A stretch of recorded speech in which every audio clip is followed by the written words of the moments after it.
Chapter 1096. Because of Steve's accident, we have no choice but to bring forward the final battle. Chun-Ong said calmly to everyone. The primitive virus of the Ebola tribe represents the power of the Knights of Pestilence. This night is somewhat special. Due to some historical issues, the power it left behind on Earth is very strong. This includes all the angels and demons, as well as the religious figures of the monotheistic religions that you're familiar with. The source of our enemies is very complicated. Thanos and his allies are very powerful in the universe. First, let's determine the enemies that might participate in this war and our current strength. Thor didn't have a hammer to carry, and he always felt that his hands were empty and insecure, but he still promised, if the Thanatos allies come from outer space to join the war, then Asgard will stop them in time. I want to hear how you assess the strength of our enemies. Little Pepper Potts propped his chin on his hand and leaned on the conference table. Our enemies are mainly divided into three parts. The first is the Atlanteans who were roped in by the black-tongued counselor. The second is the demons under Mephitis and the humans he controls. In this world, there are too many people who have sold their souls to the devil. So, we might be facing an army, and we have to be prepared to face some of the Ghost Riders. The third is the local villains that Laura has roped in, such as the supervillain Lordman, the Ten Rings Gang, Hydra, and Leviathan, who are against us. There might also be dangerous people from outer space. I can't calculate the enemy's strength too carefully. I need to leave room for any ambiguity. So, Chun-Ong said liberators. Kong Keenan, Natasha, Arthur, and Merlin stood up. Yes, you will be responsible for facing the enemies from outer space. According to the intelligence, the remaining 4 of the 5 Obsidian generals, the leaders of the Thanos army under Thanos, will all attack. The messengers under the planet Devourer, Fallen, Stardust, Silver Shadow, Flame Emperor, Tyrant, Redshift, Destroyer, Skywalker, New Star, and Dazzle may all attack under the orders of the planet Devourer to protect the balance of the universe in their hearts. Compared to the messengers of the planet Devourer, the 5 Obsidian generals are not worth mentioning. Chun-Ong smiled. But I still need you to intercept them outside Earth. If possible, destroy them. Chun-Ong said solemnly. Although the Human Revolutionary Alliance will take action after the Holy Shield is thwarted, I don't want to see this moment come, understand? Intercept all the extraterrestrial visitors and annihilate all the enemies. Yes, you will receive temporary authorization as Dimensional Warriors. Generally speaking, Dimensional Warriors will follow the army to fight in parallel worlds and participate in the destructive war against the apocalypse. This time, because the enemies are subordinates of the 5 great gods and are more difficult to deal with, and the Dimensional Warrior army is unable to spare any manpower because 52 parallel universes will be destroyed in the near future. So you are granted temporary authorization to carry descended bodies to fight. Among the 3 main armed forces of the HPRA, the Dimensional Warriors were responsible for maintaining the safety of parallel universes and timelines. Generally speaking, they performed interdimensional combat missions. Due to the logistical pressure of traveling through time and dimensions, various descended bodies were used for combat. The ones responsible for interstellar combat in the universe were the Soviet Black Star Troopers and the HPRA Defense Forces of the European Community. They used interstellar battleships and various technological weapons for combat. That was why the universe was filled with the Soviet Black Star Troopers burning glass everywhere. The defense forces of the European Community were generally responsible for the defense of the HPRA, while the Dimensional Warrior Army of the Republic had long been deployed to fight in other parallel worlds. Not every parallel world had the HPRA's descent. In worlds without the HPRA, in order to prevent the apocalypse from closing the timelines, the HPRA had no choice but to send the Dimensional Warrior Army into these parallel worlds to fight. Chun-Ong continued to formulate the battle plan. Turkara, we will support you with a batch of vibranium technology weapons. When the war begins, you will be responsible for infiltrating Wakanda and gathering the warriors in Wakanda who are willing to resist. Strange will go with you. The HPRA is currently transferring over the Primal Spirit Stone, and Turkara will help you control it and remove Ebony Throat's mind control over the people of Wakanda. Turkara said excitedly, I've been waiting for this day for a long time. A trace of deep-rooted hatred flashed through his eyes.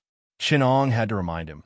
Crow is very likely already under the control of the Worn Knights of the Vibranium. He's very powerful, and we need to deal with him together. You can't destroy Wakanda because of a moment of impulse. The Cosmic Tuning Fork is too dangerous. If Crow controls it, he can easily destroy Earth, let alone Wakanda. So I will deal with Crow myself. For this, I will use a descending body that can restrain him. Strange. Chinong turned his head again. Ebony Throat is yours. Strange nodded. I've found a way to defeat him. He won't be a problem. The Atlanteans will be dealt with by the former Divine Spear Bureau and S.H.I.E.L.D. They're all Holy Shield now. I've just contacted Nick Fury, and he said that it won't be a problem. They will deal with those Murlocs. Chinong continued, I've contacted the Vatican. Although they don't dare to make a move against the 4 Armageddon Knights, nor do they dare to get involved in their Lord's mess, they still dare to attack those demon worshippers. So the Kamartaj mages will deal with those demon dependents together with the Vatican. As for the villains that Laura has gathered, Lordman doesn't dare to show up. As for the others, some of them have been eliminated by us first, and the rest won't be a problem. Nick said that the Fantastic Four and other heroes will join the battlefield as reinforcements. So we just need to hold on until they come to help. We also need to guard against the remnants of the Skrulls. Potts added, they may imitate us and join the battlefield, which will instantly destroy the trust between us and make the whole plan fall short of success. Yes, we also need to consider this, Chinong said. But fortunately, I only need to decide the general direction. These things, including the enemy's intelligence and tactical settings, and the recorded plans in case of accidents, are all handled by the combat department. Now they're down there analyzing the intelligence and making plans. Because the time of the decisive battle has been brought forward, I don't know how many of them are cursing. Chun-Ong shamelessly shirked the responsibility. The little spider, who was listening at the side, asked in confusion, are we going to snatch that primitive virus? It can cure the captain, right? Ugh. Chun-Ong coughed and said, we are going to protect the primitive virus from falling into the hands of the bad guys, to protect the safety of the last seal of the 4 horsemen. You have seen for yourselves the disaster that happened here after the famine began. If we did not deal with it in time, would our universe become like some of the parallel universes? In some of the worlds destroyed by the apocalypse, there are many universes where everyone was turned into monsters by famine and plague. Learn about the zombie universe and the alien universe. So, we're going to protect the safety of the world from threats to ensure that the situation will not continue to deteriorate. Potts interrupted him and turned to the little spider. Don't listen to his official statement. Yes, we're going to take the primitive virus to cure the captain and to protect the safety of the damn world. After saying that, Potts realized that although she wanted to refute the serious consequences Chun-Ong had mentioned, when she thought about it carefully, it was true. She pressed her head, feeling like she was on the verge of breaking down. King, safety of the world. Well, I just graduated. The biggest threat in the world was those damn kind. But now it looks like there are some damn cute terrorists. But now, ever since that egomaniac shouted at the press conference, I am Iron Man. There is big news in this world every few days. At first, it was just fighting a bunch of aliens, but now, poor Earth will be destroyed 5 or 6 times in one incident. If we are careless, Earth will explode into ashes with a bang. In the past, we only had to deal with one bad guy, but now, each of the bad guys can make a big deal out of it. The world security crisis has already appeared in a group. Today, we have just stopped the zombie virus from destroying the world, and the next second, we have to fight with a group of criminals who want to kill half of the people for that damn doomsday virus. Something that can destroy the world. And there are 5 of these things, and 3 of them have already been activated. After listening to Potts' complaints, The new Batman suddenly felt a chill run down his spine. Why do you want to fight with Earth? What's so good about Earth? The moon is safe, and the dangerous Earth should be left to the humans. Why do the Inhumans want to die? Maximus is really asking for it. Isn't it good to be alive? He actually wanted to kill his younger brother, who didn't know the immensity of heaven and earth. Chapter 1097. In Bonanzana, the capital of Wakanda, the king's guards were lined up in 2 rows. All the residents of the city were either forced or half-voluntarily to come here to participate in the coronation ceremony of their king, even though everyone knew that the metal man with rotten teeth behind their king was the real master of Wakanda. But this did not prevent Crow from promoting N'Jadaka on the stage. In order to show his authority, the traditional location of the king's coronation was moved from the Grand Canyon of the River Tribe to the front of the Vibranium Tower, the Universal Tuning Fork. The Control High Priest was responsible for presiding over the ceremony, but there was not even a part in the ceremony where the Black Panther took the heart-shaped herb antidote and accepted the challenge as a mortal. In order to show the international community that he was not a colonial dictator of Wakanda, but a supporter of the Orthodox royal family, Crow specially allowed some foreign reporters to record this ancient traditional ceremony. But if the camera was pulled up and turned to other places, mercenaries could be seen everywhere in the city. They were patrolling in secret places with weapons in hand. This was Crow's order to prevent the reporters from photographing these heavily armed mercenaries and exposing the false piece here. The elite mercenaries stared vigilantly at all suspicious people. Crow had fed them well, and a large amount of money from selling vibranium was squandered on their military expenses, so they were also satisfied with their loyalty. Vibranium technology was also monitoring the entire place, and the FBI agents disguised as reporters secretly exchanged glances with each other. The security here was too tight. Not to mention people who intended to cause trouble. Even an army would be useless. Ladies and gentlemen, let us welcome the Prince of Wakanda, the son of Prince Nejab, His Royal Highness N'Jadaka, who is here to be crowned king. The High Priest announced loudly. This was also a program specially provided for foreign reporters. N'Jadaka's upper body was bare, and his body was densely dotted with scars. This was a warrior's souvenir. Every time he killed someone, he would stab such a scar on his body according to tradition. This prince was truly a murderer. It was not in vain that he once had the name Eric Kermungo, killer trafficker, killer demon. At this time, in the sky directly opposite Bonanzana, a small near-Earth flying ship, Sunboat, was quietly hovering nearly 10,000 miles above the ground.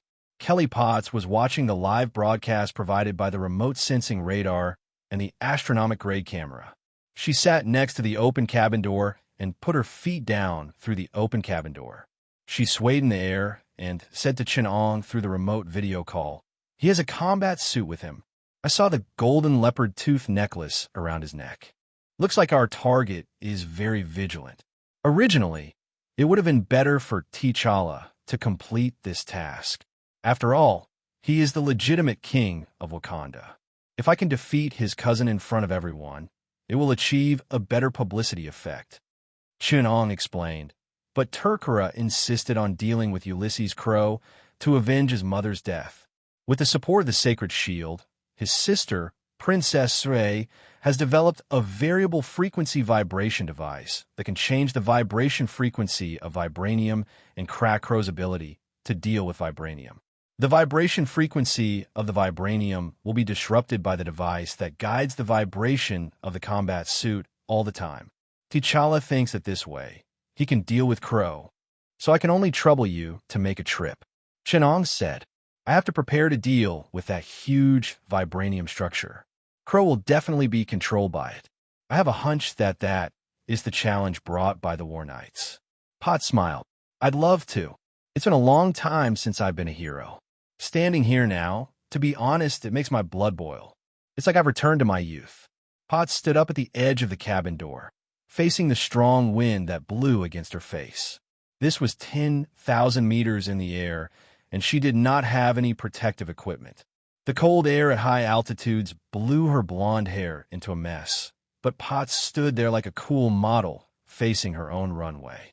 She looked down at the pure white clouds beneath her feet, 1 foot on the edge of the cabin door. I wanted to say this for a long time, but I never had the chance.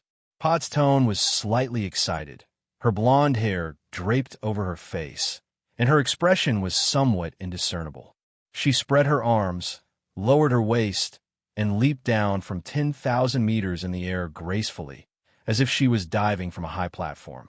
In an instant, the strong wind frantically stripped away her body heat, whistling past her ears as she fell to the ground at an alarming speed. The sound of the wind blurred her microphone. With a hint of wildness and defiance, Kelly Potts shouted, "I'm Iron Man." On the other end of the communication line, Chenong put down his headset and laughed. I really should let Stark hear this. In the spaceship behind Potts, a blue flame near the engine spewed out silver-blue mechanical parts. These large parts had anti-gravity jet thrusters at the rear.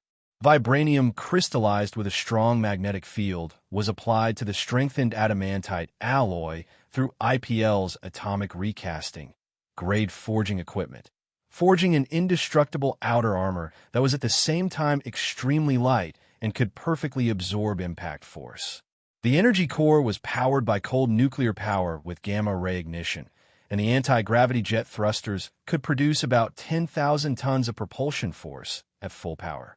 The control system was operated through the use of the neuromechanical interface in the helmet, and a strengthened electromagnetic field probe was inserted into the cervical spine. Since Potts could not install the biocomputer auxiliary brain or quantum computer commonly used by the IPL, there was an optical computer in the head of the armor to assist in calculations, and the motion compensation system was completed by the AI. The mechanical parts began to move closer to Potts. 2 simple and powerful mechanical clamp-like parts buckled Potts' shoulder blades, and the lock was fastened to the collarbone. Then the mechanical body rapidly expanded, and the folded mechanical parts spread down his body. The light but unquestionable sturdiness of the armor began to stretch along the lines of Potts' body. Her curvaceous body displayed excellent flexibility as she bent, as well as an astonishing amount of hidden strength. The armor, on the other hand, seemed to have no rigidity, showing the flexibility of bamboo. When Potts' body stretched, it was like a bamboo bending under the action of an external force. The armor was not like an iron can, but like bamboo wood, like a skeleton. While it was indestructible, it retained flexibility and toughness. This was a real exoskeleton. It might not make any difference in the hands of Tony Steck, but Potts was also a combat expert. This armor did not have the rigidity and sluggishness of mechanical movements, and it could become amazingly flexible and agile under the control of an expert. "Boss, there seems to be something in the sky." A mercenary who was in charge of guarding suddenly warned Moses Magnum. Moses Magnum also raised his head and squinted at the sky. With his excellent eyesight, he could clearly see that there was indeed something in the sky approaching in a free fall. Moses Magnum pressed on the headset and warned, "Your Majesty, there is something above your head." On the stage, Tony Jadaka's pupils shrank slightly, but his expression did not change. He whispered into the microphone, "You guys deal with it as you see fit. Those little bugs never know what manners are." Out of caution, Moses Magnum used the radar to lock onto the target while he raised the high-powered optical telescope to observe. He could clearly see the object falling at high speed through the telescope. It was a streamlined, silver-blue, full-body armor. Suddenly, a subordinate next to him shouted, "The radar has lost the target. The target has stealth ability. Activate the protective shield." Moses Magnum ordered calmly. In the next second, a light blue circular energy shield covered the entire city. This energy shield originated from Wakanda's own technology and had been modified by Ulysses. It could withstand the attack of a galactic legion for several days. It was the biggest trump card of Wakanda's military strength. The mercenaries had already begun to prepare for a counterattack. After the high-altitude visitor was intercepted by the protective shield, they immediately launched a counterattack. As Potts fell rapidly towards Bonanzana, he saw the light blue protective shield rising before his eyes. Potts crossed his arms in front of his chest, then stretched them out to block in front of him. The crossed wrist guards erupted with powerful energy waves. The moment he approached the protective shield, Potts fiercely crossed his arms and spread them apart. Her body changed posture, and her feet were facing downwards like a goddess of war leaping down from the sky. Silver-white energy lightning exploded between her arms. The strong magnetic field on her arms created an energy pulse weapon that triumphed in pure power. Amidst the dazzling white lightning, the entire energy shield shattered as everyone was caught off guard. Gigantic lightning streaked across Bonanzana. They swam past the Wakandans and the mercenaries, and at a super high speed that no one could react to, they destroyed all the defenses of the city. The mercenaries' figures blurred in the lightning. Moses' magnum was shrouded in a huge energy and light. As he howled, his whole body evaporated into a pile of ashes. Enai Jadaka stood at the center of the ceremonial platform and saw a silver-blue armor falling from the sky in the dazzling lightning. A punch was thrown. Lightning wrapped around the armor like a silk scarf and fluttered backward. The friction with the air produced a crimson plasma. The entire body of the armor exerted force, and a blow of 50,000 tons of hydraulic press power was produced. Enai Jadaka heard the roar of the air, as if a thunderstorm was nearby. But the lightning was only formed by energy. What really produced the thunderstorm sound was the mechanical power of the fist covered in armor. In front of it, the vibranium suit that covered Enai Jadaka's entire body was as thin as a layer of paper. The fist pierced through Enai Jadaka's chest, creating a wound the size of a basketball. The intense friction generated heat and turned it into plasma air, evaporating part of his flesh and burning the other part black. From Enai Jadaka's chest to his ribs, there was only a trace of flesh left. His entire chest and half of his abdomen had been pierced through. One could clearly see the seam on his back. The edges of the wound were charred black. In the armor, Potts' voice was a little uncertain as he asked, "The power of the armor you gave me seems to be a little too powerful." Generally speaking, an exoskeleton can only amplify a part of the power. The maximum power of Tani's armor is only at the level of a large ship's steam turbine. The arc pulse cannon in his palm is equivalent to a small missile. How much power does this one have? 1 second is about equivalent to a day's work at the Three Gorges hydropower station. Chenong, who was trimming his nails, said casually, "After all, it's a student's graduation design.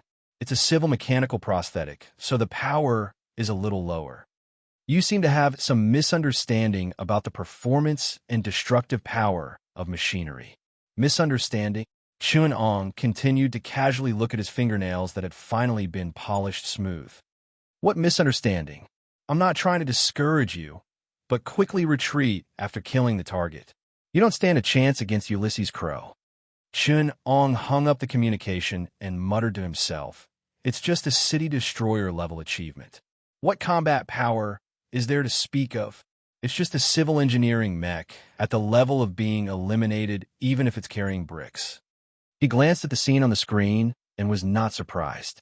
After all, it was the normal level of the demolition site of Lanxiang No. 1. Chapter 1098. After Potts punched, he was silent for a while because it was quite exciting to kill their king in front of the people of Wakanda. The ground was dark and silent. Everyone huddled together in panic, watching the man who fell from the sky and killed their king. Perhaps it was not a human, but a silver-blue armor. The reporters below were going crazy. They thought it was just a small dessert to introduce and get involved in the mysterious world of Wakanda. Who knew that there would be such a big meal at the inauguration ceremony? The flash bombs were connected as if the lightning had not yet gone out. The reporters below desperately squeezed forward, holding the interview microphone and roaring loudly. "Are you human? Did you just kill the king of Wakanda at the inauguration ceremony? Is this assassination a protest against the dictatorship of the royal family of Wakanda? Are you from Wakanda? Do you think you are qualified to kill the king on behalf of the people of Wakanda?" Another reporter noticed the armor, What is your relationship with Mr. Stark? Did Stark Industries plan this assassination? Are you Mr. Stark? Little Chili Pepper asked in a low voice. Can I open the hood? Chunong refused. It's best if you don't. Let's shift the blame onto Tony. Nick Fury has promised to take the blame for us. Don't do this. Okay, you can do whatever you want. Chunong watched Potts take off his mask. Unlike Tony Stark's mask, this armor was separated from the helmet. Potts could press the mechanical buckle on the back of his neck and remove the helmet. Her blonde hair was freed from the helmet. Potts flung it back, her blonde hair flying in the wind, reflecting the sun's brilliance. At this moment, the sound of flashing lights broke out completely, and the continuous clicking sound was like a big show in New York. All the reporters went completely crazy. They were grateful from the bottom of their hearts. Tony Stark was the god of the media. He supported at least a quarter of the reporters and paparazzi in America.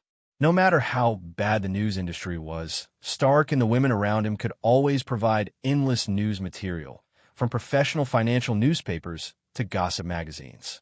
It was the same now. The frenzy of the media reporters made the temperature of the scene soar by several degrees. They rushed forward and shouted, "Miss Potts, I heard that you broke up with Mr. Stark last month. Are you wearing the Iron Man armor now? Is it possible for you to get back together with Mr. Stark? Was this attack inspired by Stark Industries? Does Stark intend to intervene in the vibranium market? Will Stark Industries monopolize vibranium resources? Is it legal for large companies to interfere with the sovereignty of other countries?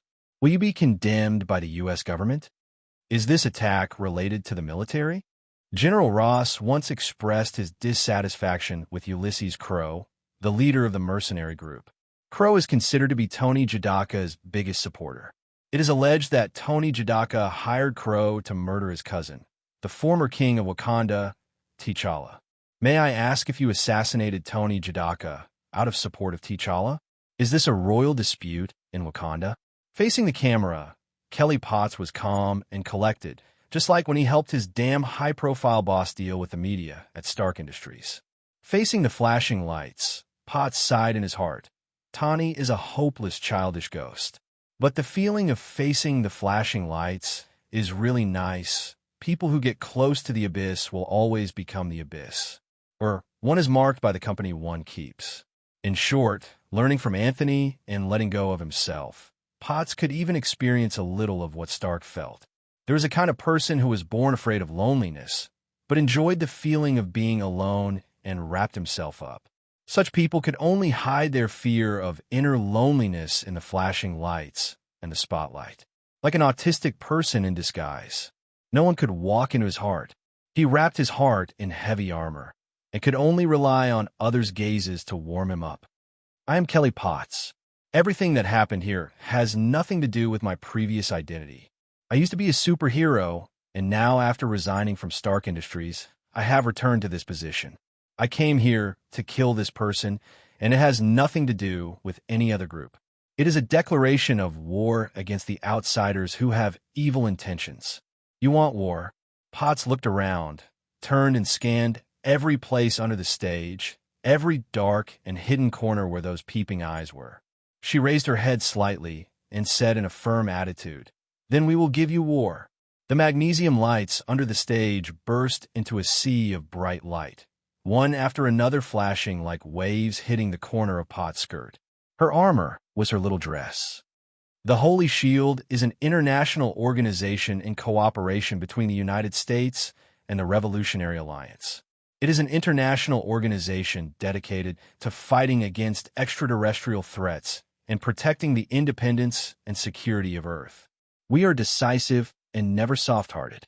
Our declaration is, you betrayed the Earth, so you deserve to die.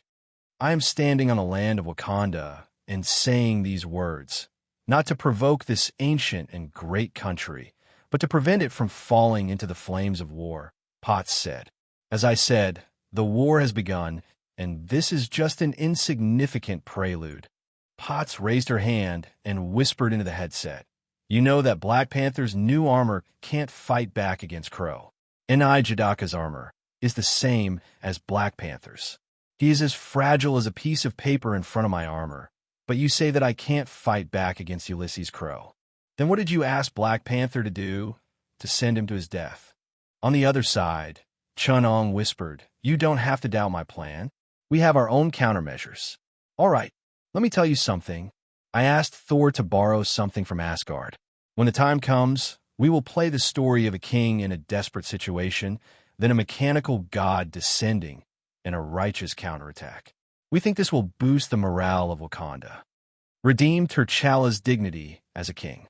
You know that N.I. Jadaka's prestige can't do this at all.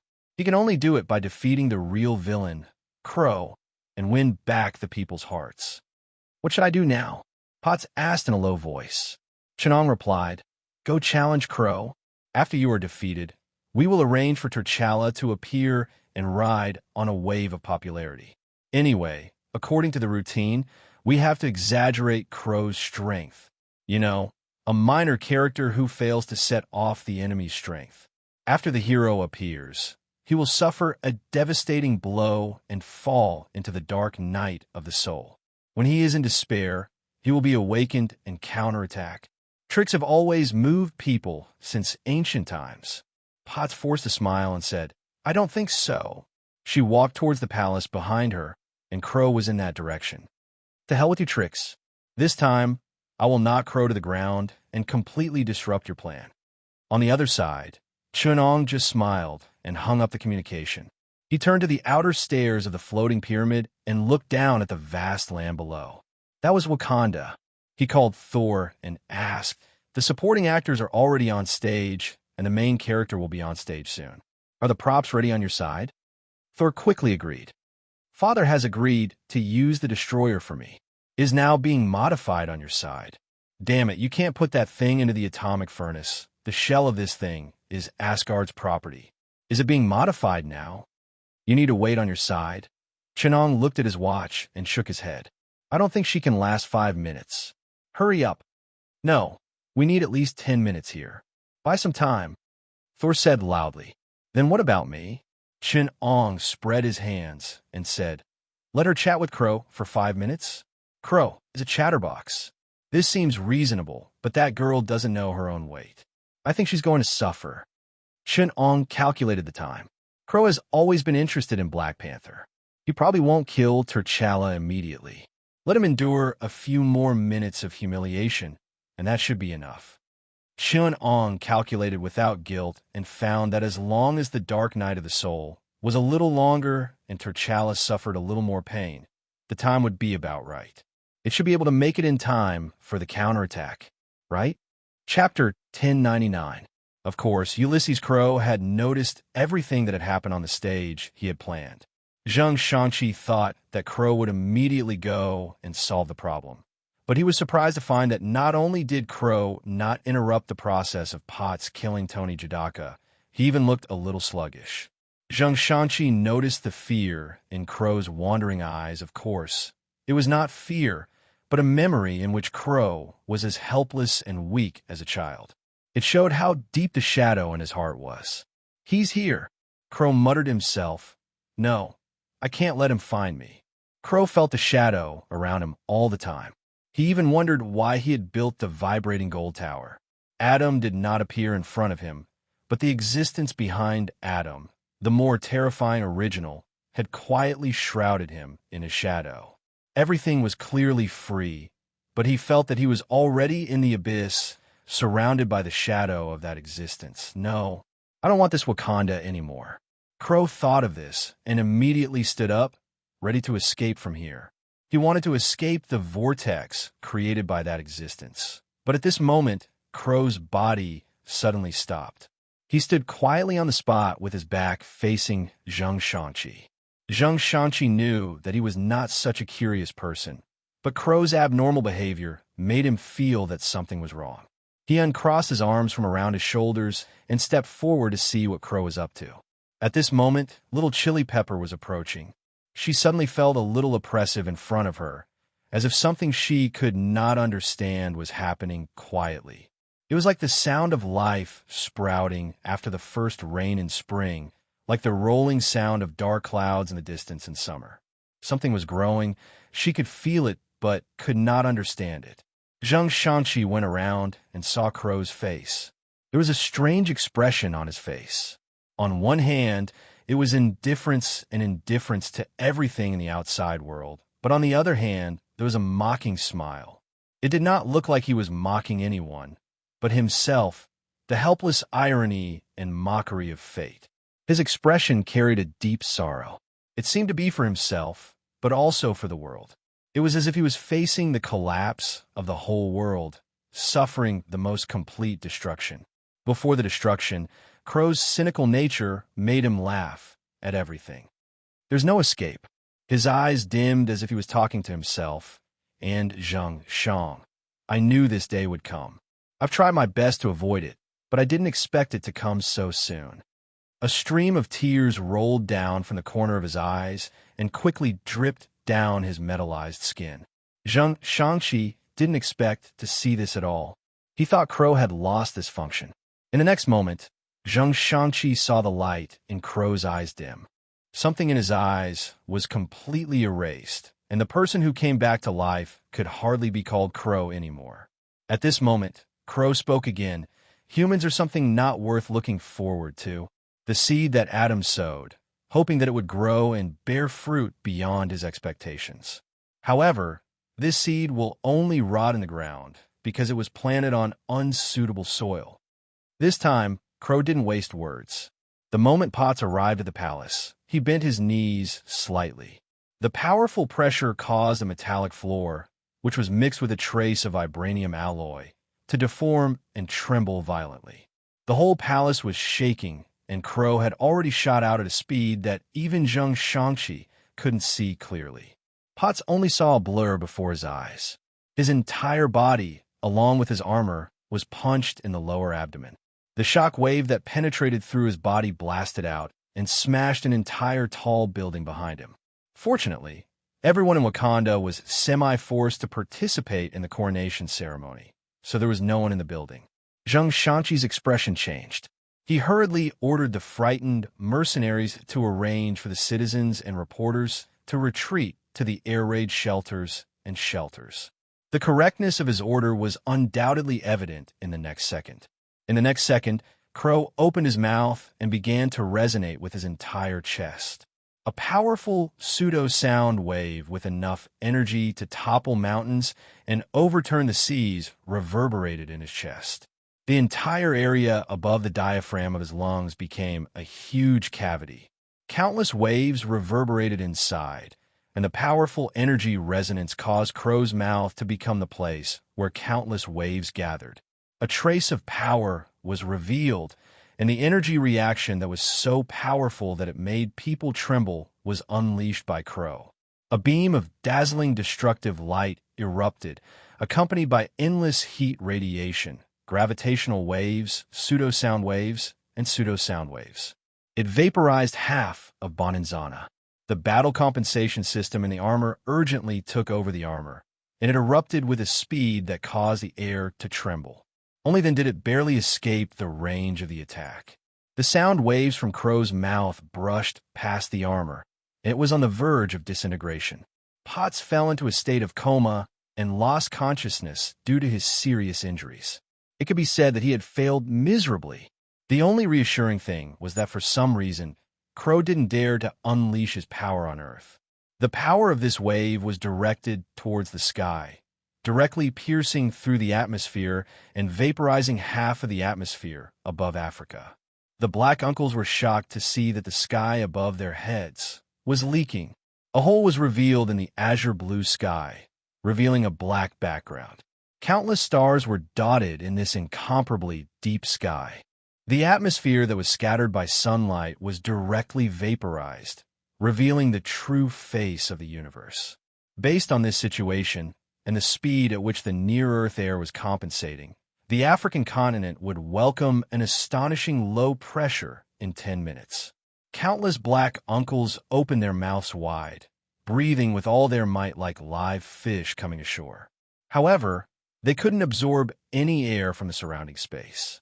This was because the air density of the atmosphere had started to decrease to a level below the breathing pressure of the human body. The Black Uncles who were in a negative state would soon suffocate to death. In the ruins of Bonanzana that was half destroyed, the only thing that stood proudly was the vibranium tower. The cosmic tuning fork let out a weak sound. Crow's expression changed greatly, and he said in fear, "Your Holiness, I was wrong." Then, his body was directly torn apart by the fluctuation that was extremely weak in energy level, but whose frequency exceeded the range of the universe's background and could tear apart the multiverse. The vibranium material that was thought to be indestructible was easily torn apart, leaving behind a huge wound. In the skies above Wakanda, the Holy Shield's headquarters, which was unfortunate enough to face the resonance of the pseudo-sound wave, energy wave, and matter wave, was also made of vibranium. It was enscathed in the powerful vibration, easily coordinating the attack through resonance. However, the agents of the Holy Shield headquarters had also discovered the huge hole in the sky above Africa.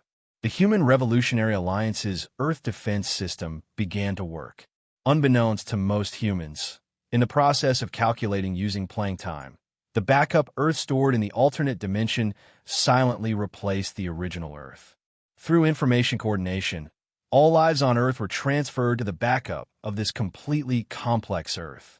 The original Earth returned to the alternate dimension for maintenance. There really are 3 Earths in this world.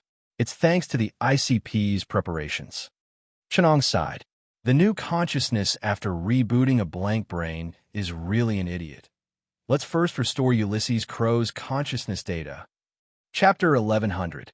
Dressed in a sari with a face mask, Shubha Mirza walked through the alleys between the messy houses in Mumbai's Dhabi slums. Construction waste and large pieces of plastic were piled up next to her. The alleys were filled with recycled waste and household waste, giving off a strong rancid smell. Men were squatting on the rooftops and corridors on both sides of the street, basking in the sun. When they saw Shubha walk by, they all stared furtively at her beautiful figure.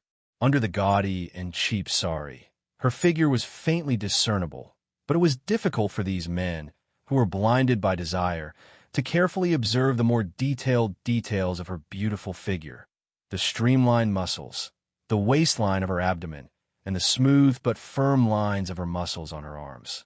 These lazy and disgusting Indian men might not be able to withstand a casual punch from this fit and beautiful body.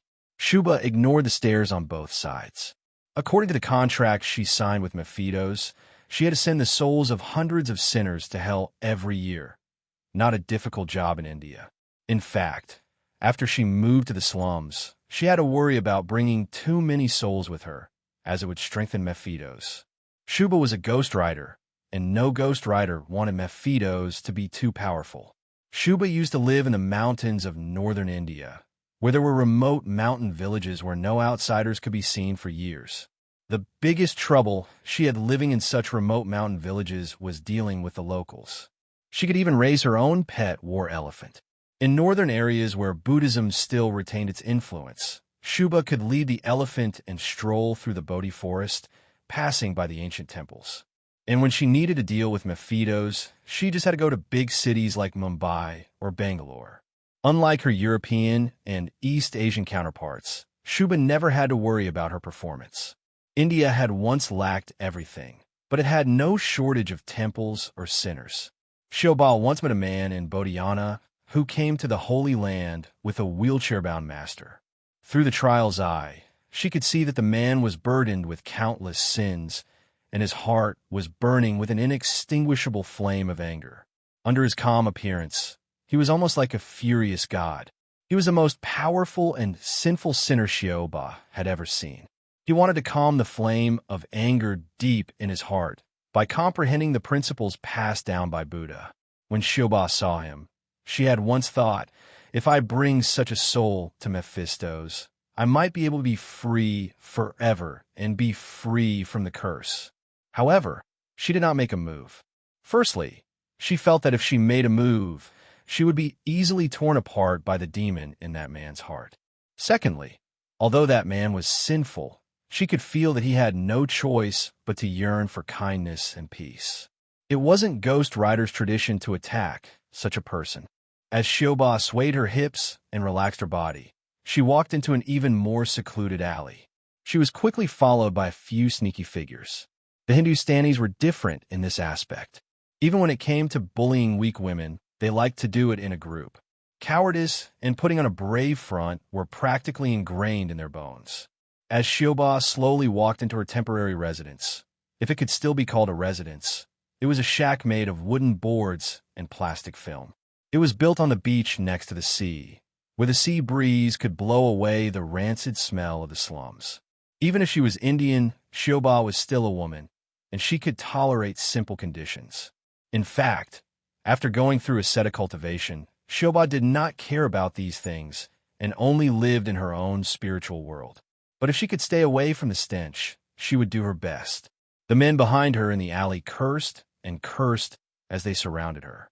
Two men appeared in front of Shoba, and they surrounded both ends of the alley. With disgusting, dirty smiles on their faces, the men slowly approached. They seemed to want to enjoy Shoba's fear and panic, but to their surprise, Shoba did not react at all. She stared at them indifferently, which made the Indian men even more angry and violent. They began to curse and swear in noisy Hindi. These dark-skinned, skinny, and dirty men impatiently rushed forward, ready to grab Shoba's hair and push her to the ground to ruthlessly ravage her.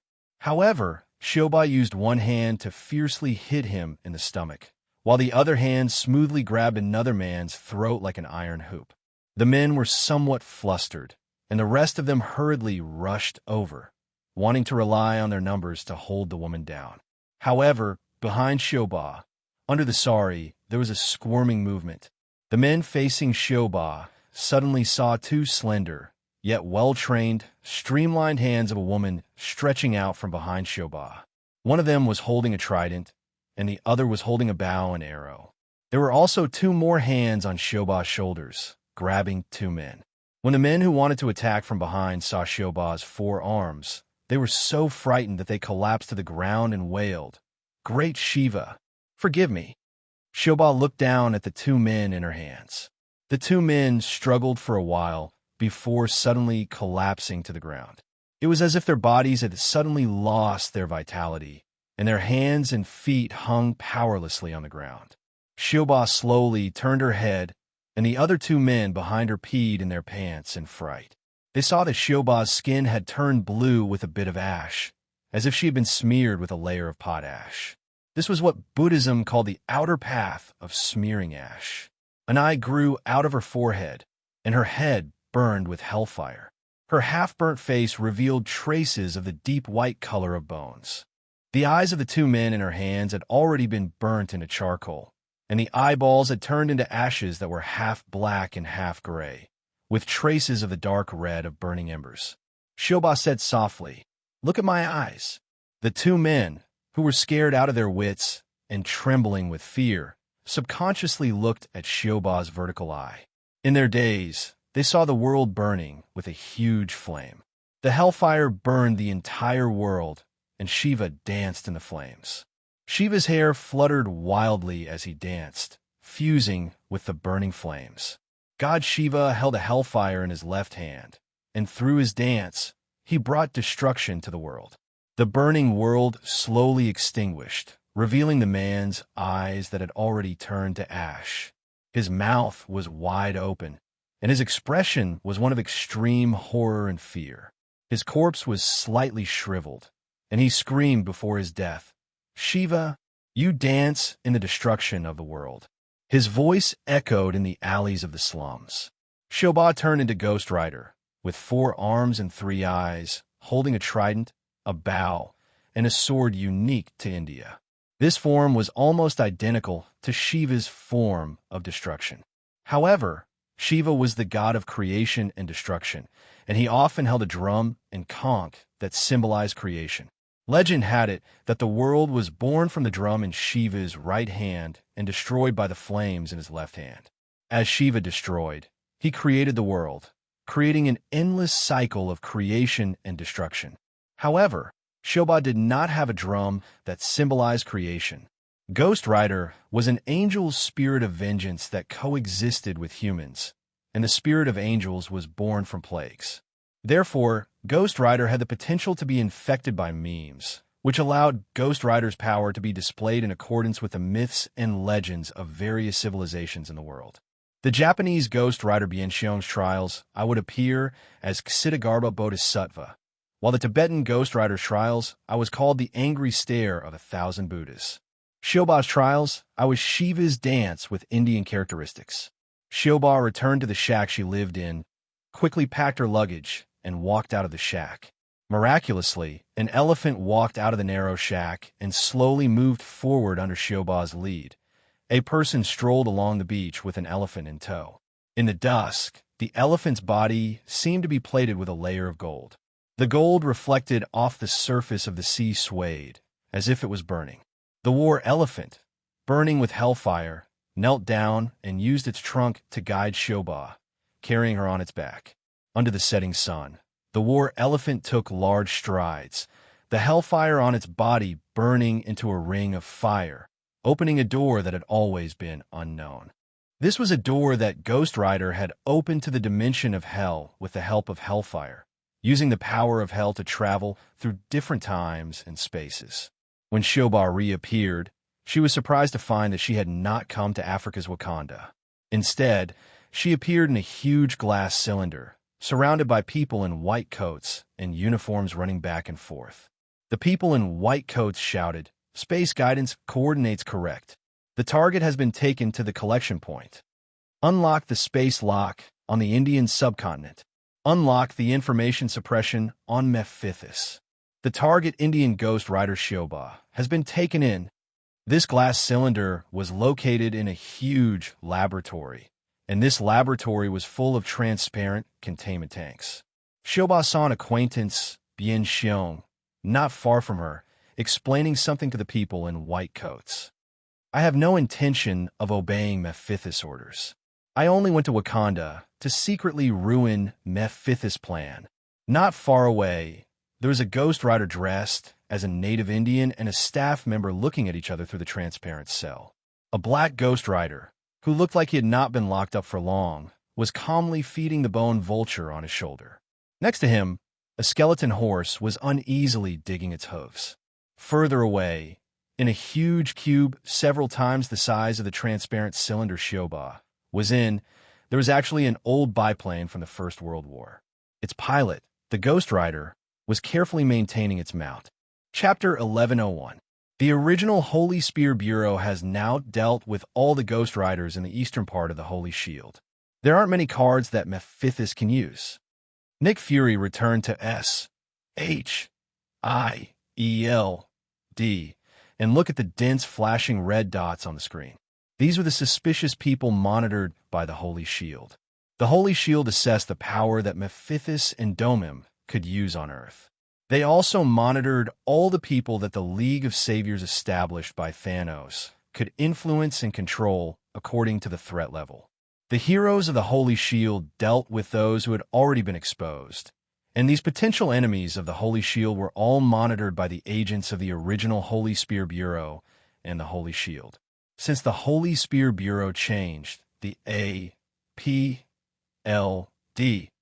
technology exploded, and controlling these people was a trivial matter. What was really worth considering was whether the heavily damaged SHIELD had enough power to solve the remaining problems. After the APLD took control of Europe, many European consortiums and capitals entered the United States. Coulson explained, "We can't identify what is behind the glamorous faces of the big capitalists, but we can be sure that some things that cannot be accepted by the APLD took this opportunity to infiltrate our country. For example, the behind-the-scenes controllers of the consortiums and former nobles who died accidentally some time ago." "Vampires," Nick said in a low voice. "There are also dark sorcerers." Coulson added, "There are many dark sorcerers, some with noble titles. Some are hereditary members of the House of Lords of the Great Britain Empire. Some control the evil cults in the small towns in the south of our country. And some are the controllers of financial groups. They enter our country with all kinds of legal and illegal identities." Mephithus controls many dark wizards and black mages. The only power that Domum can use on Earth is those wizards who believe in and borrow its power. Coulson added, so, this time, they will definitely take action. Nick Fury looked at the documents on the table. The dark wizard who leads them is a descendant of the Spanish aristocracy and a Hungarian aristocrat, but he has been living in the Transylvania region of Romania. He was born in the era before Romania was independent from the Austro-Hungarian Empire, so it is difficult to say whether he is a Hungarian aristocrat, Romanian, or Spanish. He is Esteban Corazon de Pablo. When he was young, he was a close friend of Princess Cecilia.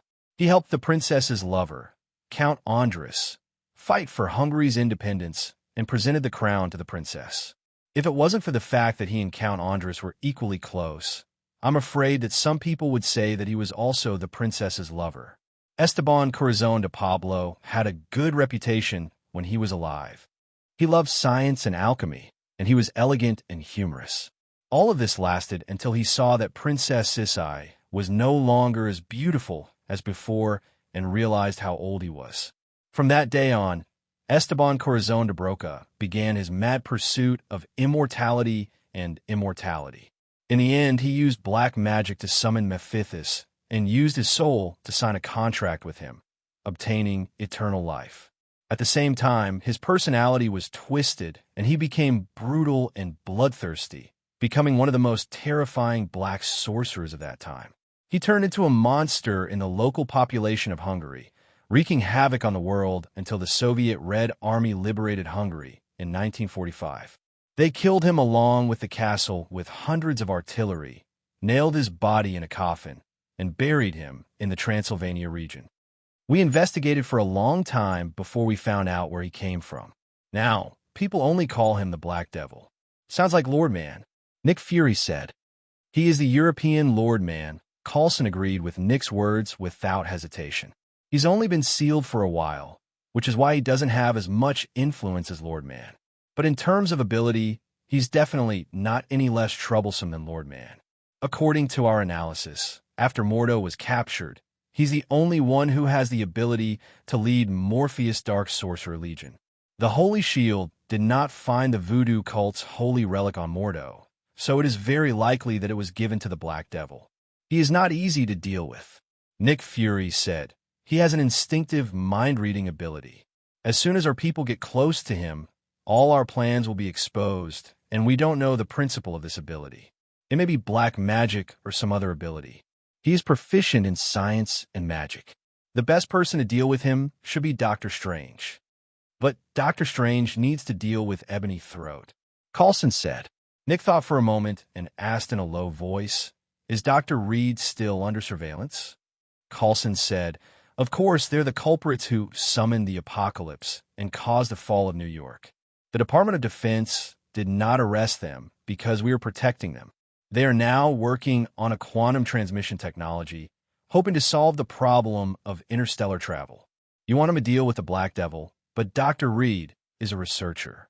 Although he has acquired superpowers, he does not have the basic qualities of a combatant. He is not a warrior. To deal with a demon contractor who specializes in both science and magic, the most dangerous black wizard, the Black Devil, we need at least a doctor. Tawny suffers from severe post-traumatic stress syndrome and drinks all day long. Bruce left the Earth with Professor X and disappeared. The Holy Shield has enemies to deal with. The mistakes made by the Fantastic Four are terrible, but it's time to look forward. We need Reed. Nick Fury said. It could be surprising. Nick One-Eyed Dragon stopped Coulson and said, don't mention her. Her most important thing now is to deal with the second invasion of Skrull. Before that, we can't trust anyone. Let her hide in the dark. Let's go see Reed and see if he's ready. SHIELD. Strategic Scientist Research Center. Dr. Reed was debugging the gadgets he had assembled, and the rock golem Ben was helping him.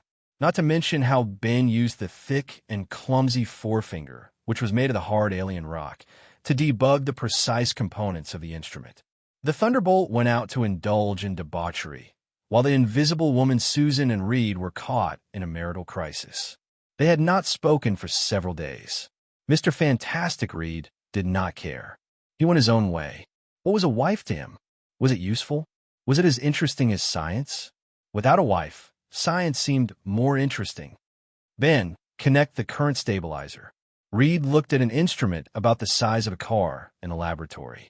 The energy stabilizer composed of energy conductor coils was finally installed. We have done several experiments. When I was in my third year, we completed the material transmission. Although we could not determine the location of the transmission, we could not rule out the interference of the planet's gravity. But now we have completed the algorithm to correct the planet's gravity, created a supercomputer that can calculate so much data of the human body, and completed the energy stabilizer to avoid the loss and instability of the material transmission.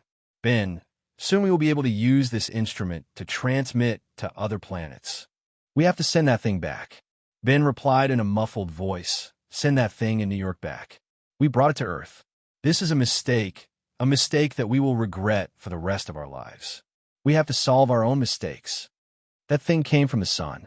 It was blown to our spacecraft in an unprecedented solar storm. Victor brought it back to Earth because of his greed, which caused the consequences later. Reed said angrily, the creation of a higher civilization should be treated more cautiously. At that time, Victor was blinded by the benefits of that thing. That's because of your calculation error, which caused the entire space program to fail.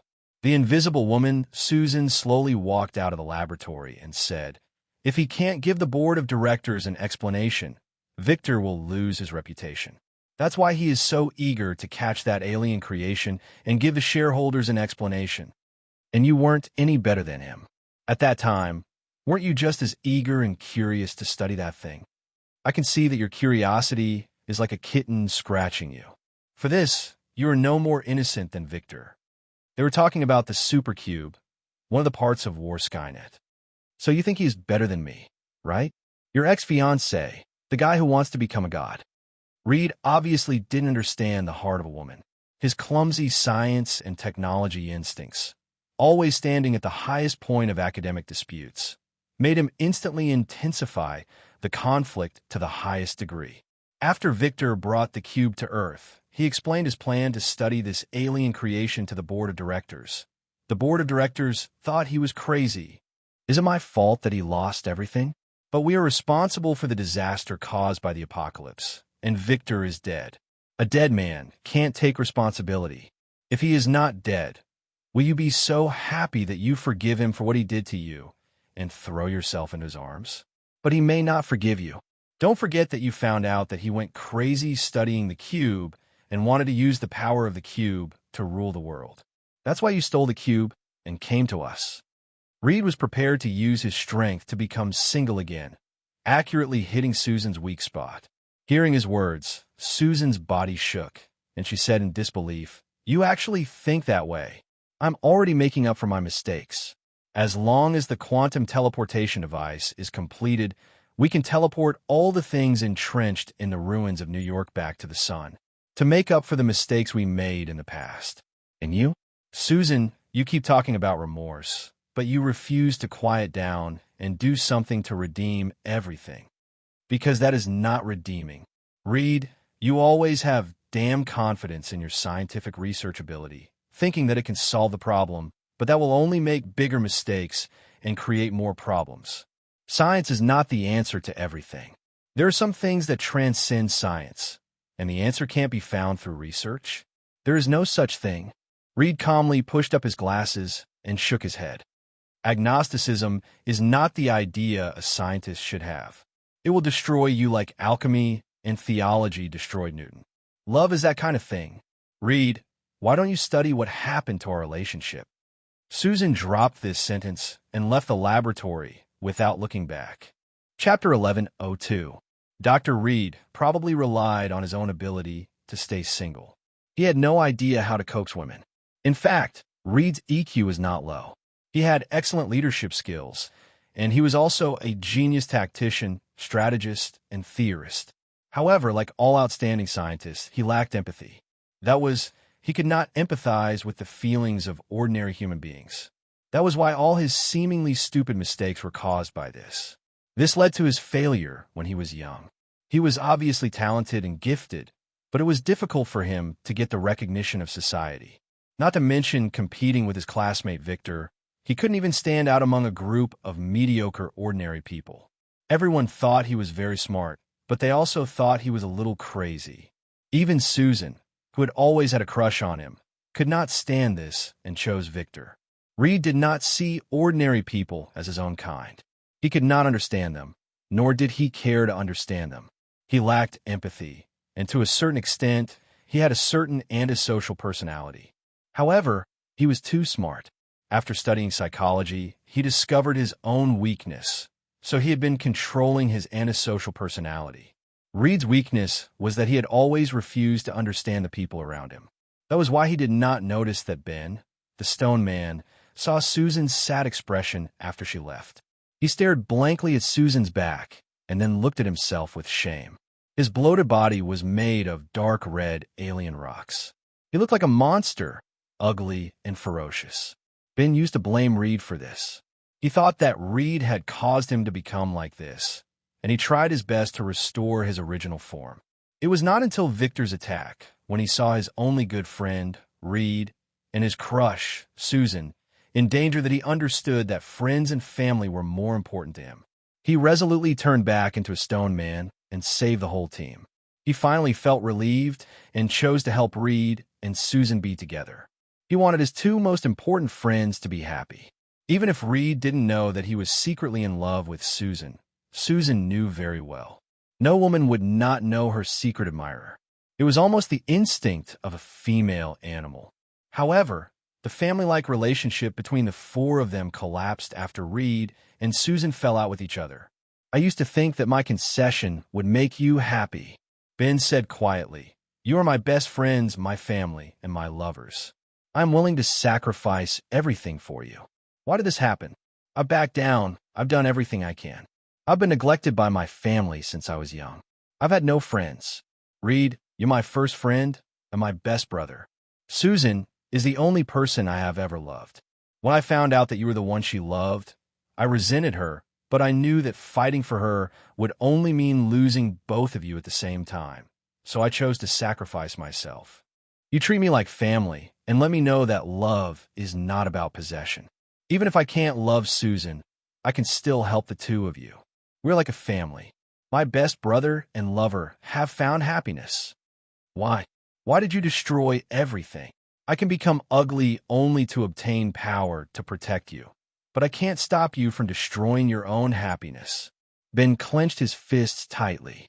Beneath his calm exterior, his heart was in turmoil. "I've already given up everything. My dream, my life, my love, and my lowly body. I give my happiness to you, Reed, but you destroyed it without a care. You destroyed what I dreamed of, just like throwing away the garbage in a laboratory."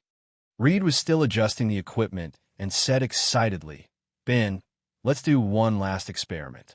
Now I'm going to teleport a chimpanzee to Mars." He came to a cage with a chimpanzee in a spacesuit. The chimpanzee obediently grabbed Reed's finger and was led to the center of the equipment. It stared at them with a pair of ignorant eyes, waiting for the fruit as a reward. They were born from the same root, so why rush to kill each other? "You should apologize to Susan." Ben suddenly turned around and said, "You shouldn't do this to her." Reed said impatiently, "Ben, do you really have to say this?" He looked at Ben, who was serious, and sighed. "When the experiment is successful, I'll talk to her." "No, Reed, you never realized the mistake you made. After that incident, in order to redeem your mistake, you went to Apocalypse without telling any of us and claimed that you were on his side. Of course, we knew that you didn't betray us, but it was like betrayal. We were a team, and you abandoned all of us, so Thunderfire still hasn't forgiven you. After Apocalypse disappeared, you came back to us. We trusted you so much that we never questioned you. We stood by your side and took all the blame. Susan took all your mistakes because we were a team. She chose to face the imprisonment of the Department of Defense, the doubts and accusations of the government, and the monstrous rumors and slander with you. She chose to stay in this laboratory with you. But you didn't even want to understand us. Reed, I saw through your secret a long time ago. You never tried to understand us. I don't care. Really, Reed, I don't care because I know that you do treat me as a friend. You are sincere to me. You care about us, and that's enough. As a friend, I don't want more. But for Susan, that's not enough. You should support each other and understand each other. You always blame Susan for being sensitive and troublesome, but you don't even give her the slightest bit of understanding. Reed, Ben said seriously, you're the stingy one. Susan, on the other hand, is the one who tolerates you. I hope you learn to understand. After saying that, Ben placed his hand on Reed's chest. Reed seemed to understand something. He shook his head and said, No, Ben. After your cells mutated, they change your physiological structure so that you no longer need food, air, or blood vessels, Ben said calmly. I know that very well. Then, Ben pushed Reed into the center of the machine. The stone man's strength was about 100 tons, which was far beyond Reed's. Reed's brain might be able to easily create a weapon to fight against Ben, but at that moment, he couldn't break free from his good friend's iron grip. He was pressed down where the chimpanzee originally was. I just want you to reflect on yourself, Ben said. Reed shook his head desperately. Wait, Ben, this is a series of theories. This machine hasn't been tested on humans yet. It may have potential risks. Ben shook his head. I believe you, Reed. At this stage of the experiment, this machine is already very complete. When you think about it, the stone man pressed the start button and said, Call me. No, Ben. Reed shouted, You can't do this. A dazzling blue light flashed, and Reed disappeared without a trace. Ben squatted in front of the confused chimpanzee, who didn't know that it had escaped. He stretched out his finger, and the chimpanzee obediently came up to him. Ben pulled it out of the laboratory. Chapter 11:03. I heard you were looking for me. Crow stood in the square in front of the palace with his back to Turkara. Potts, who was dressed in steel armor, had fainted not far away. The armor on her body had been shattered, and the vibranium coating on her adamantium composite strike had been distorted, revealing cracks. Turkara asked in a low voice, Is she all right? Chenong replied, It's okay. Before the vibrating gold coating breaks, because of the buffer mechanism designed by the coating, the vibrating gold coating has a warp and weft network of crystal wires that are less than 3 nanometers in diameter. When the crystal wires receive an impact that exceeds the limit, they will automatically break and absorb all the impact. You can see it as a kind of ingenious overload protection. The remaining impact is no longer enough to cause fatal damage to the pilot, who is protected by the perfect cushioning system in the armor. T'Chara nodded. That's good. Now, I'm going to settle the score with him for the crimes he committed against our country and my family. T'Chara looked straight at Crow, who had his back to him, and felt that Crow seemed to have changed a little. He spoke into the invisible headset inside the armor. Su-Rue. Princess Su-Rue, who was far away in the Egyptian base, stood in the holographic simulator, sharing all the images and data observed through the armor in real time. She had provided technical support for T'Chara, and with the help of the Holy Shield's resources, she had completely modified the armor. Su-Rue had already escaped control to allow her to join this battle. She still remembered everything that happened that day. Brother, do whatever you want to do. Su-Rue said, I will always support you. This is not my war alone. Su-Rue, this is our chance to work together to avenge Mother. T'Chara opened his hands, and sharp claws popped out of his fingertips. This time, it was no longer a cold weapon made of vibranium. Silver-white energy flow attached to the vibranium alloy coating, causing the metal claws to vibrate at an extremely high frequency and amplitude invisible to the naked eye. This was an energy-fluid high-frequency cutting weapon. The diameter of hundreds of vibranium crystal wires woven together was only 1 nanometer. This kind of alloy crystal wire was attached to and grown in an environment close to absolute vacuum by evaporating adamantium chi in an ultra-high temperature and pressure environment, growing into the shape of the crystal wire. While retaining the energy affinity of vibranium, sound-absorbing steel, and the ability to easily sense vibrations, the equipment also inherited the indestructible characteristics of the Republic's special Omega adamantium alloy. Vibranium's strength was indeed outstanding, but it was still incomparable to adamantium. Vibranium's outstanding physical properties were reflected in its ability to absorb kinetic energy and sense vibrations. In terms of physical properties that were indestructible and indestructible, it was not as good as adamantium, which had reached the pinnacle of material science in terms of pure hardness and toughness. This was the answer Surue gave to break the 12 stages of vibrating gold body. The reason why Crow's vibrating gold body was so strong was because of the vibrating gold's ability to absorb vibrations and the superconducting metal's energy release state. Any external kinetic energy and internal energy would be converted into vibrations and controlled by Crow. This cheat-like characteristic completely explained the shameless style of not being able to defeat me, only making me stronger. After the Holy Shield analysis and research on the characteristics of Crow's vibranium body, they discovered that this power was not invincible. Although the products made of vibranium were sturdy and durable, it was not to the extent of being indestructible. The real key lay in the research on the energy release state of the human body structure in the vibranium body. Monocrystalline silicon was doped with trace amounts of II elements to form p-type semiconductors, doped with trace amounts of Va elements to form n-type semiconductors, combining n-type and p-type semiconductors. When pure monocrystalline structure was illuminated, the state of charge distribution in monocrystalline silicon would change to produce electromotive force and electric current. This was a simple energy release state. It was also the principle of solar cells. The principle of vibranium's vibration absorption was almost the same. When vibranium received external kinetic energy, it produced pressure on the surface of the metal.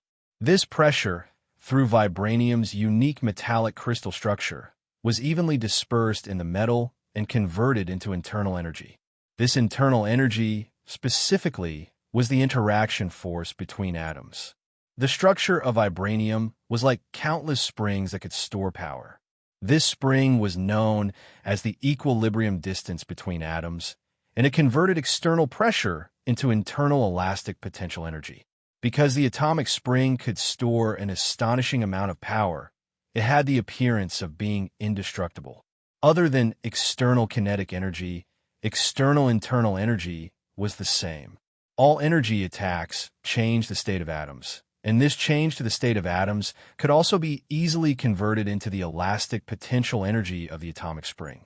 This was the basic characteristic and principle of ordinary vibranium alloys. Therefore, it was not difficult to destroy vibranium. One only needed to destroy the net of atomic springs. Therefore, when vibranium vibrated at high frequencies, in the process of destroying the equilibrium distance between atoms and the coordination of the energy storage structure, it would lose its activity. But for the 12 stages of vibranium that Crow had obtained and created by Atom, it was not so simple. The first stage was to change the electrons through the atomic spring, causing the electrons to change from the ground state to the resonant excited state. The active electron cloud would form electric current and radiation, and by changing the excited state, the electric current and radiation could be controlled. Therefore, after breaking through the first stage, Crow could obtain energy from the resonance of everything around him. He could release powerful electric current and radiation, but he would usually express it in the form of waves. As the 12 stages of vibranium progressed step by step, the internal operating structure became more and more complicated. It converted external energy into the strong nuclear force, the weak nuclear force, the energy between atoms, and then into the energy of the atomic nucleus, and then into the quantum. Above the 10th stage, one had to raise the excited state to the extent of interfering with quantum entanglement to complete the 12th stage of resonating with the universe. First, one had to place one's vibranium body at the bottom of the universe's information and matter in the 11th stage, entangling with all matter in the universe, reaching the state where one's body was the universe and the universe was one's body. Only then would one be able to reach the 12th stage of resonating with the universe, or even shattering the universe. Fortunately, Crow had only reached the 3rd stage, which was to penetrate the structure of vibranium deep into the atomic nucleus and interfere with the excited state of the nuclear force. Therefore, the Holy Shield combined the two technologies of the original Divine Spear, energy fluid and high-frequency blades. On one side, it was a composite structure of the two most outstanding metals in the universe that vibrated at a high frequency to deactivate vibranium and destroy its structural potential energy network. On the other side, it used high-intensity energy binding technology to directly change the atomic state of the vibranium body at a high energy level. High-speed vibrations alone would never be able to break Crow's invincible defense. Relying on pure energy would not work either. Only by combining the two and making use of the flaw of the third stage of vibranium's imperfect transition between kinetic energy and internal energy absorption could he break Crow's defense for a short period of time. There was nothing wrong with the theory, but Crow could already resonate with any external changes, including gravitational waves and photon vibrations.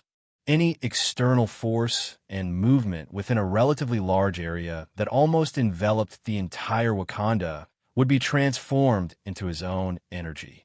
Every minute and every second, he was absorbing the power of tens of thousands of nuclear bombs exploding. T'Challa's modified Black Panther armor could theoretically break Crow's defense, but in terms of absolute power, it was still as minuscule as an ant. Moreover, Crow's core had now changed. Facing a direct threat from T'Challa, he only slightly used the innumerable atoms in his body. Each atom was equivalent to a small engine, and the negligible shred of power these engines activated had completely activated the electron cloud in his vibranium body. The electron cloud was like the universe, and the electrons were like planets that rotated and moved. The connected electron cloud was like a nebula, and the countless nebulas formed the entire universe. This was the universe of the human body, a small universe composed of innumerable electric signals. This small universe was blasted out with a negligible shred of power, changing the equilibrium nuclear distance of the countless matter molecules in front of Crow's body. The powerful vibrational force condensed into white in the air. This was a phenomenon after the equilibrium nuclear distance of gas molecules changed drastically. The Black Panther was directly hit by this force. The TUC material technology was truly advanced, and the materials they provided for the armor were indeed of high quality. He was not vaporized into water vapor or small molecules, and his molecular chains were not shattered either. His entire body was vaporized into a plasma state or a gaseous state of small molecules or ionized single atoms. He was blasted into the sky, creating violent sparks from the friction with the atmosphere. Like a meteorite launched from Earth, he flew out of the atmosphere in a few short seconds and reached the moon nearly 3 minutes later.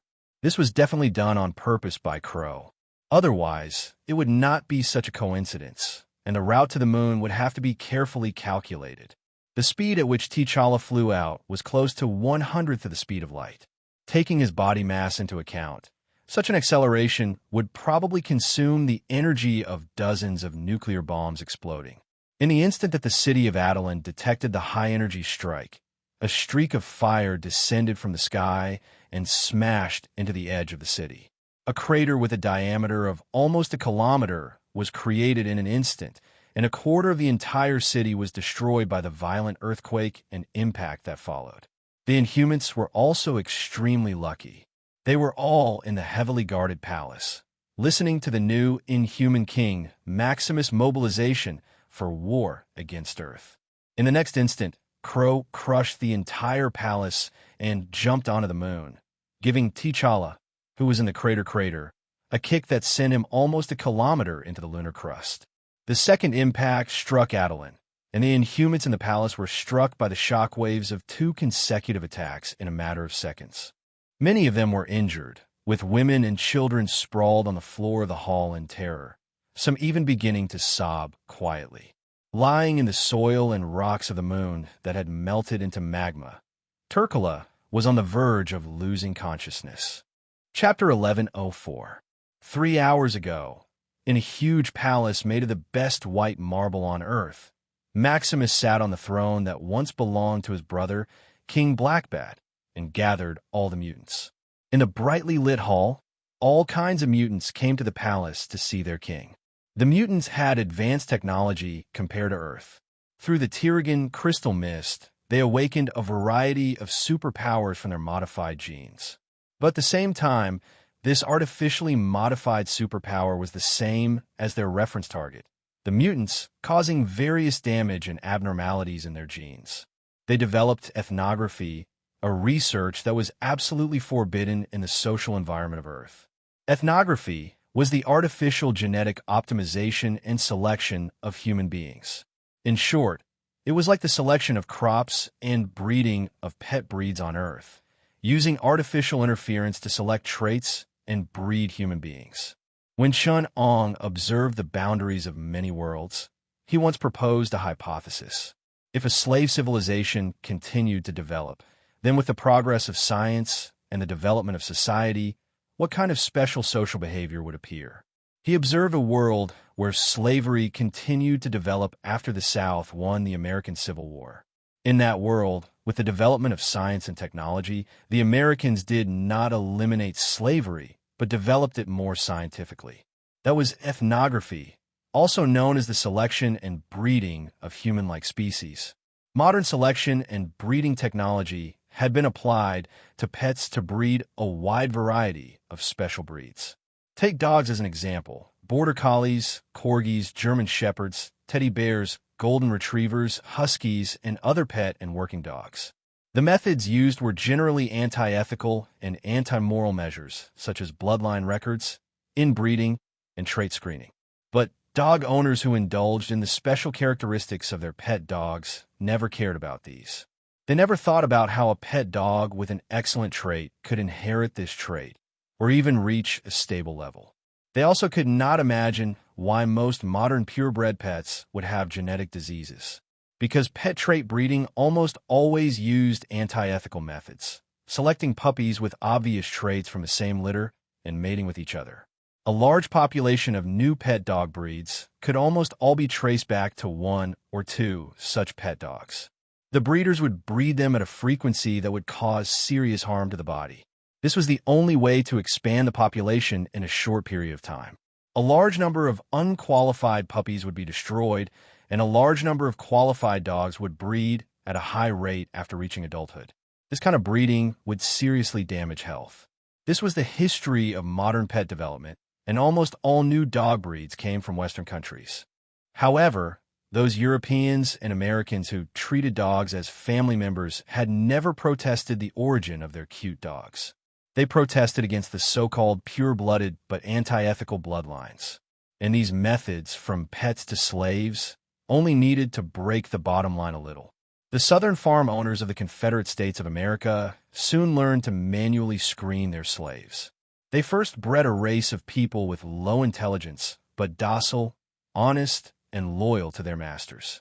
It seemed incredible, but all human rights experts and public intellectuals claimed that human free will was unshakable, that freedom was great and sacred, that all human beings were equal and free, and that there was no difference in intelligence between people.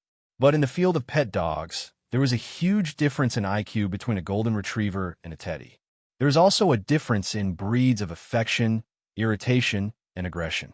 No one would think that a golden retriever was as aggressive as a Tibetan Mastiff. People did not dare to mention the difference in IQ between different races, but every professional dog trainer would enthusiastically discuss how high the IQ of a Border Collie was and how brainless a Tibetan Mastiff was. That's science. It's universal. It's repeatable. And sometimes it's even anti-human. Dogs could be bred to have such a big difference in characteristics. Why couldn't humans? Pygmies were known as Africa's pocket people. Their adult height was 1:30 to 1:40 meters, and they had extraordinary physical strength. They lived in the Idoli region of Zaire in the middle of Africa.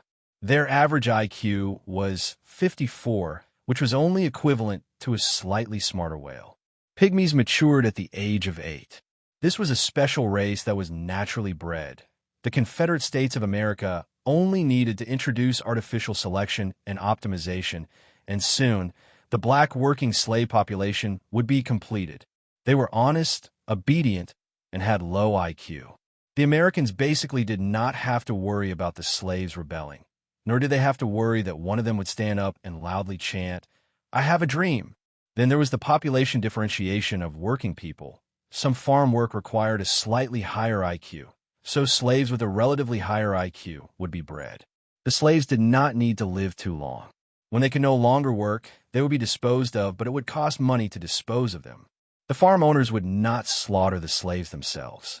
They would pay the Union government a sum of money, and then the old slaves would be taken away. They would disappear without a trace. But it cost money to dispose of them this way, so there was a need for working people who did not have an aging period. Race selection would select those who could not work and reproduce at an age of about 40 years old, and would die of natural causes. The farm owners hoped that the slaves could work earlier, so the time for them to reach adulthood would be shortened. In the end, they would be bred to reach adulthood at about 15 years old and would die of natural causes at about 45 years old. Slaves had different work needs. Some entered the factory to do repetitive work, some did farm work, and some weavers. Different races would be bred. Just like dogs, in an increasingly developed society, the work needs of dogs were gradually replaced by the needs of pets. And the farm owners also had needs for entertainment and companionship. There were many black and mixed-race people in Washington. At this time, the race training work had a new direction of development, the pet race. So they created a race training factory, selecting beautiful and docile people and producing all kinds of slaves for different purposes. At one time, the development of the slavery system even threatened the reproduction and family of the American people. So the Union government had to legislate to force teenagers to have at least 2 children before the age of 25. In the new era, after the rapid development of genetic science, that world line became more and more playful until Chunong could not stand it anymore. He sent a meteorite to the American Union and completely destroyed that world line. In the ICLEI, human breeding was one of the few scientific disciplines that had not been developed at all. The ICLEI had developed to the extent that it was qualified to say that all human beings were equal. Even if there were differences in innate qualifications, in the ICLEI or the further developed republic, innate qualifications could no longer hinder the development of human beings. In this kind of civilization, the equality of opportunity had already covered the inequality of innate qualifications. If people were equal in morality and personality, then they were absolutely equal. People were not born equal and free, nor were they born with rights bestowed by God. At least, Chenong had never thought about this. Chapter 1105. Religions always wanted to attribute the progress and struggle of civilization to the illusory gods, while the public always wanted to attribute the progress and morality to universal values and the innate rights of human beings. However, they did not answer the question. Since human rights were innate, why did it take until now for human beings to have universal and equal rights? Were the rights of human beings eaten by dogs in feudal, primitive society in the early days of capitalism? The answer was simple. They all wanted people to forget the struggles, bloodshed, and revolutions for these rights. In any case, the inhuman race bred their own people, not slaves. Therefore, their selection and cultivation was not as crazy as that of the American alliance. They chose their marriage partners through genetic matching, and the genes awakened by the Tirigan crystal mist were used to determine their caste. Those with the least genetic damage and the most potential were assigned to the royal family. They were divided into different castes: Alpha, Beta, Gamma, and Omega, i.e., royal family. The lowest among them was the Alpha original caste. After the awakening of the Tirigan crystal mist, those with the most genetic damage and the lowest potential would be assigned to this caste, even if they were royal family before the awakening. They would lose most of their rights, including freedom of marriage and some personal rights. After a long period of selection and breeding, the genes of the royal family of the mutants were optimized, and their abilities were the most powerful. As for the alphas, not only were their abilities weak, but they also suffered from serious side effects. They were also deformed, and most of them had genetic diseases. Many of them were psychopathic because of this. Maximus was the hope of these people. If King Blackbat represented the powerful and noble royal family, the elder family, and the interests of the mutants, then Maximus represented the interests of the mutants of the lower castes. He represented their political ambitions. This was the reason why Maximus was able to seize power, even though he did not have the support of the mutants.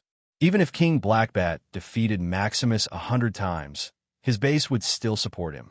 This was because Maximus was the only one of the higher castes who had common interests with the lower castes.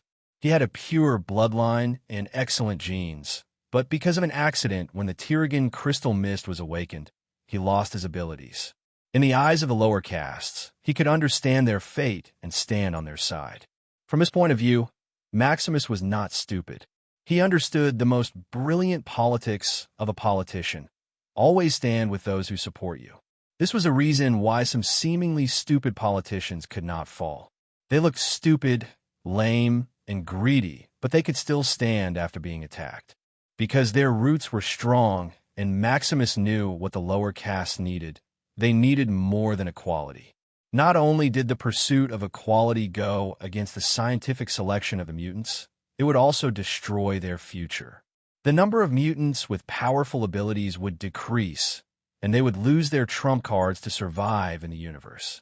Moreover, it would offend the most powerful mutants. They would not fall out with Maximus just because he had banished King Blackbat, but they would definitely rebel because Maximus had abolished the caste system. What the lower castes need to do is to stand above the rest and stand above the lower castes. In other words, they had had enough of being oppressed and wanted to be oppressed by someone of a lower status, such as the untouchables in the Indian caste system. Maximus then declared that he wanted to conquer Earth. He did not need to say anything, and the lower castes would think that they could be above others. They could stand on top of humans, do whatever they wanted, and become conquerors.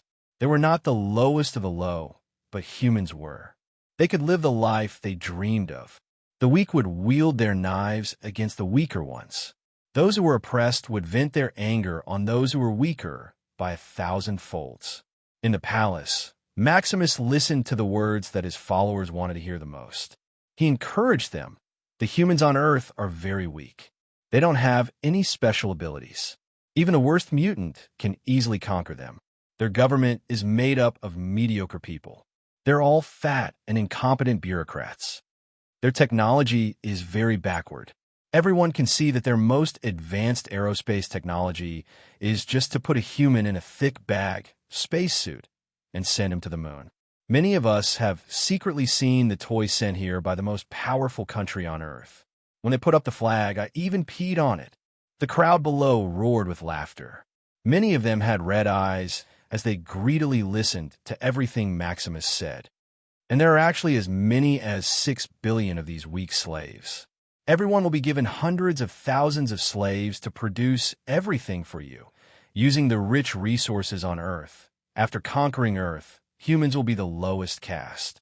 I call them untouchables. They will provide for you. You are the warriors and officials of our country, and they are the slaves. Maximus shouted, "We let go of such rich resources and such a large population. Instead of conquering, we hold up on this narrow and barren moon. Do you think this is the right thing to do? What about our people? Whose fault do you think this is?" One of the strange-looking low-caste mutants raised his arms and shouted, "It's the Black Bat King's fault. He only knows how to oppress us, but he is too weak to conquer Earth." The mutants below were boiling. The Black Bat King. It's all the Black Bat King's fault. Fortunately, we overthrew the Black Bat King. Otherwise, he would be too cowardly to conquer Earth. The faces of the royals sitting on the stage changed. They looked at the agitated, low-caste mutants below and felt fear in their hearts. They finally understood how intense the internal conflict among the mutants had become. Just like the upper echelons of Earth, they began to fear the possibility of a revolution. But they also knew that this had nothing to do with the Black Bat King. Long before the Black Bat King was born, the mutants were forced to move to the moon. Of course, they did not do it voluntarily. Compared to Earth, the moon was too barren. When they were on Earth, it wasn't that the Inhumans didn't want to conquer Earth. Obviously, the humans on Earth weren't lambs waiting to be slaughtered. They only came to the moon because they were forced into a corner by the Earthlings. The Black Bat King had been restraining Maximus all these years because he did not want him to court death. Maximus was well aware of this. He said all this, but what he really wanted was to take advantage of the civil strife on Earth to occupy a small country with a population of hundreds of thousands to satisfy the interests of his supporters. He boasted that the mutants still had the power to occupy a small country. At that time, the resources of that small country could easily satisfy the appetite of the mutants who had a population of less than 10,000. Chapter 1106. The mutants in the entire Atlanti Palace gathered together and cheered wildly toward Maximus, who was sitting on the throne.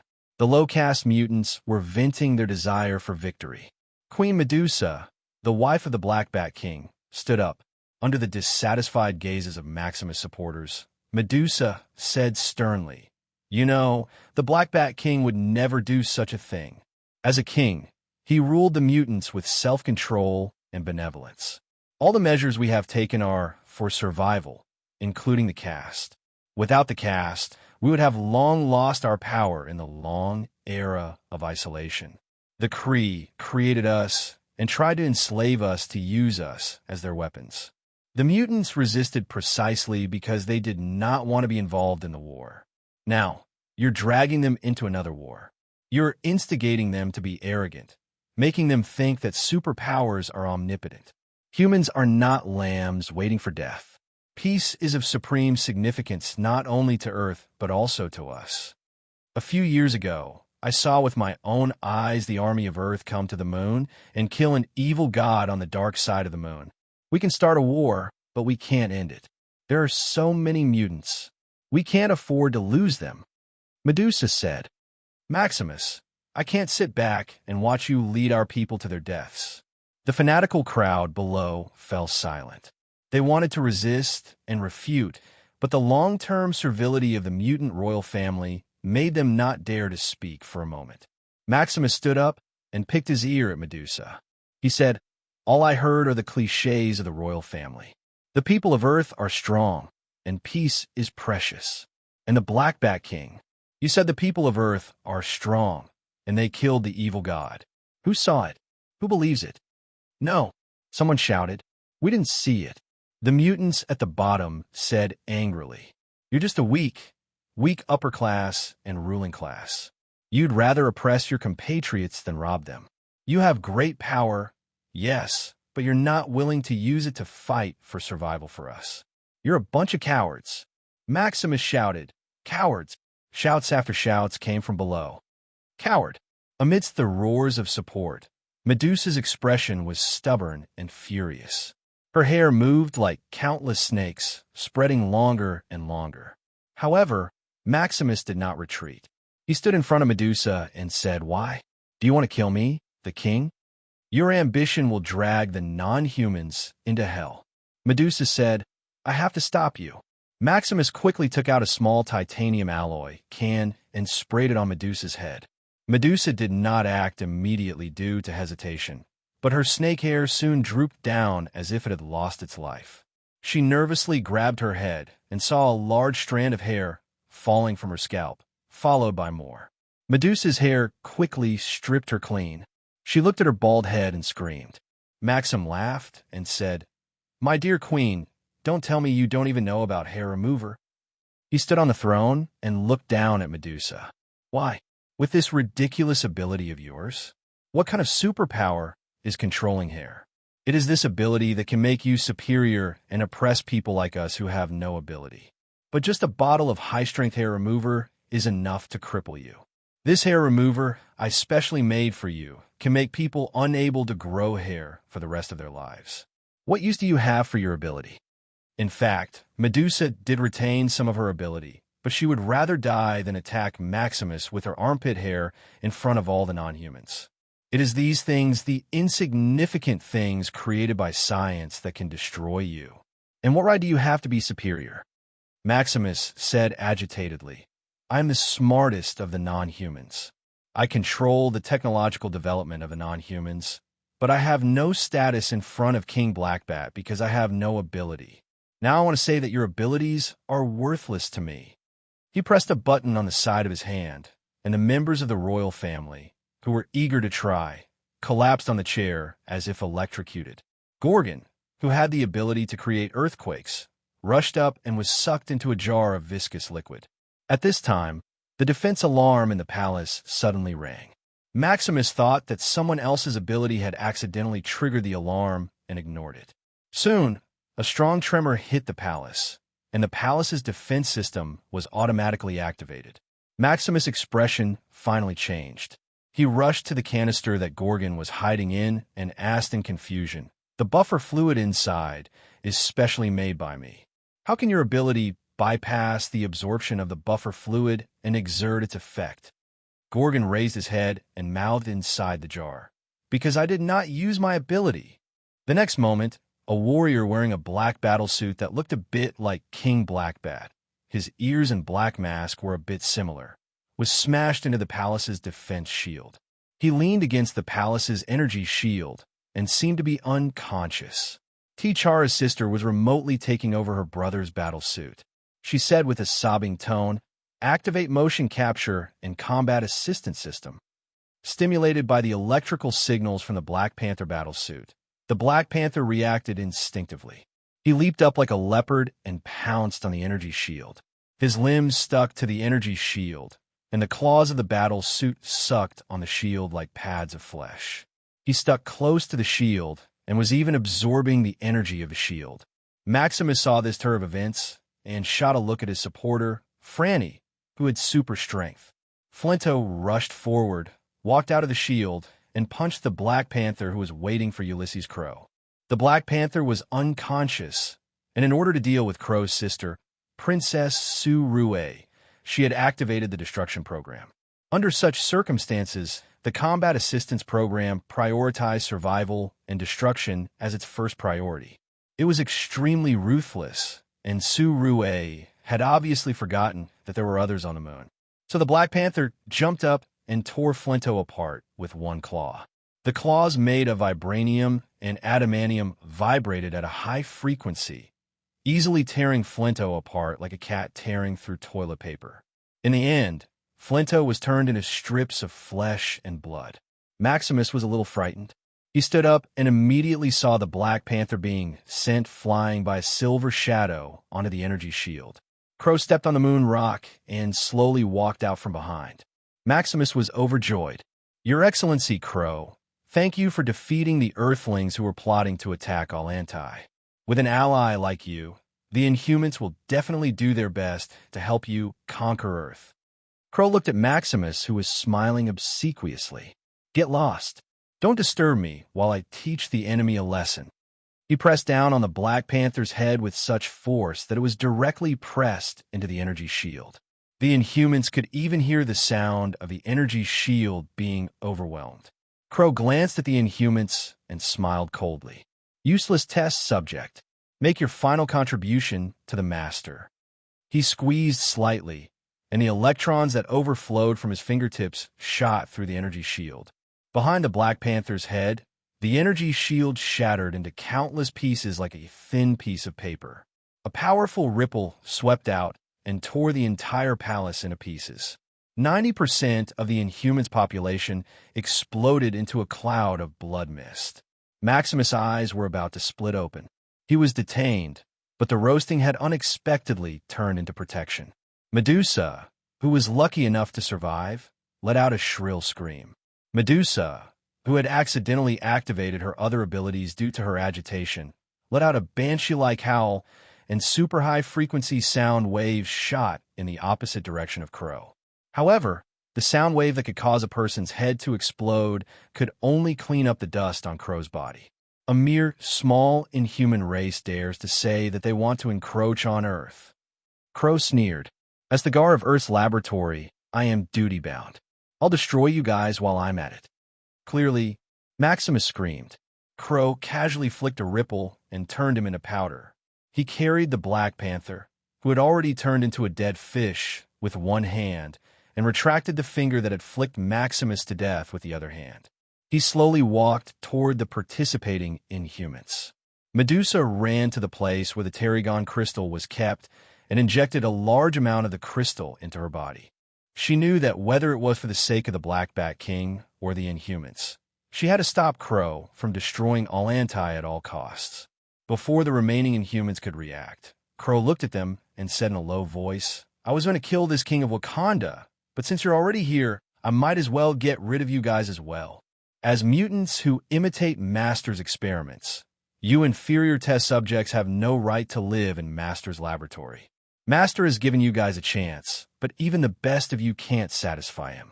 If that's the case, I can only let you guys die. In this galaxy, only those who show their worth are qualified to live." Medusa understood something. "You want to kill us just because you think we don't deserve to live." Crow tilted his head and said, "If you're smart enough, you should know how to let your species survive." Medusa glanced at the few mutants that were left behind. She fell into despair. The mutants had been annihilated. The only survivor was probably the Black Bat King who had been sent to Earth. This might be a blessing in disguise, but without his species, how could the Black Bat King survive? Medusa knew that the Black Bat King was a person with an extraordinary sense of responsibility. She had to give the Black Bat King a reason to live. She looked at the tarragon crystal in her hand and suddenly threw it to Tetanus, a bulldog behind her. She shouted to Tetanus, "Send this thing to Earth." Tetanus instinctively bit the tarragon crystal and activated its ability. Yes, even if it was a dog, as long as it was powerful, it was still a member of the royal family. This was the rule of the Inhumans. Medusa turned to look at Crow. Her eyes shot out a beam of light, and wherever the beam went, everything turned into stone. Among the stone statues, the silver crow was still floating. Even the Black Panther in his hand had not turned into stone. He looked at Medusa indifferently. Gorgon broke free from the trap and threw Medusa's sister, Crystal, at Tetanus, while he himself pounced on Crow. The inhuman Kalnike, who had the ability to see through any weakness, desperately tried to find Crow's weakness, but in his deduction, Crow was invincible. He howled in pain, and tears of blood flowed from his eyes. Medusa's younger sister, Crystal, also disappeared along with the big dog, Tetanus, and was teleported to Earth. In the end, she witnessed with her own eyes the mutants who rushed towards Klaus were easily crushed by Klaus, as if they were ants. The mutants of Atlanti were exterminated. From then on, she was deeply traumatized by Earth. Chapter 1107. A week ago, a black bald head slowly walked into the night. This was Louisiana, bordered by Arkansas to the north, Texas to the west, Mississippi to the east, and the Gulf of Mexico to the south. However, the bald one-eyed man was not walking on the streets of New Orleans. Instead, he was walking in a typical southern town in the Delta region. He held a map in his hand and looked down at it. However, the hand-drawn map was completely based on subjective perception. The person who drew it had not received any map-drawing training, so even an elite agent like Black Lubed Egg could not tell what was marked on it. However, the B** Stard who asked him out had only given him this map. Black Egg had to stop a person on the road. It was also a typical southern redneck old man. He asked, "Hey, brother, do you know where Ben Devereaux's old house is? Someone asked me to meet him there." The old man glanced at him coldly, his eyes full of disgust. He shouted at him, "F***CK off. Black Egg, hey, I didn't offend you. This is the United States now, not the Southern Alliance. We're not in the Southern Alliance. You'd better show some respect," Nick Fury said unhappily. The redneck old man's face was gloomy, revealing an indescribable gloom. He muttered as if he was having a seizure. "Now the United States is protecting you. If it was in that era, even 60 years ago, there would be no place for you devils to live here. We will burn you in your nest to ashes under the leadership of our priests, wearing pointy hats." The old man leaned on his cane, his mind a little muddled. He was so agitated that his whole body was trembling. He shouted, "Burn you to ashes. F***CK off, devils." He mumbled a passage from the Bible, took out the silver cross on his chest, and pointed it at Nick Fury. She even acted as if she wanted to chase him away, waving her walking stick as she chased after him shakily. Facing such a muddled old man, even the king of agents could not do anything. Nick covered his head and fled. He ran into an alley without street lights under the old man scolding. As he ran, he complained, D***M in it. Nick was very angry. He scolded with a black accent. D***M in old B** starred. I'm much older than you. I can be your father now. Damn shit. He almost ruined my favorite old suit, made by a tailor in 1942. Nick shook his pants that were stained with mud. He lifted his head and saw a gloomy and old house appear before him. He took out the map and saw a graffiti-like silhouette on the target location. The silhouette was strangely similar to the side of the house when it was dark. This old house was located in the most secluded part of the town. If not for Nick's panic, he would not have been able to find it after running for a long time through the muddy path between the trees and weeds. It was there, and it attracted all of Nick's attention as if it was magic. The old house was surrounded by dark gray fences and high walls. Nick turned to the entrance and saw that the gate to the courtyard was rusty and unlocked. He pushed the gate open, and the unoiled, rusted shaft made a loud, squeaking sound. Nick couldn't help but praise, "All right, this is really more useful than any D***M modern anti-theft measures." Although Nick had a way to sneak in without anyone noticing, the identity of the person who invited him made him abandon this useless thought and open the gate openly. The old house was quiet. Suddenly, there was the sound of someone moving with difficulty. Soon, a woman with a hunched back, who looked a little old and lethargic, opened the old wooden door and asked outside, "Who is it?" Nick greeted politely and said, "Someone asked me to come here.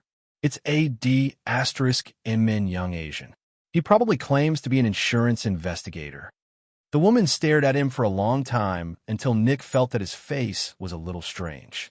Then she said in a hoarse voice, "There is such a person. Come in."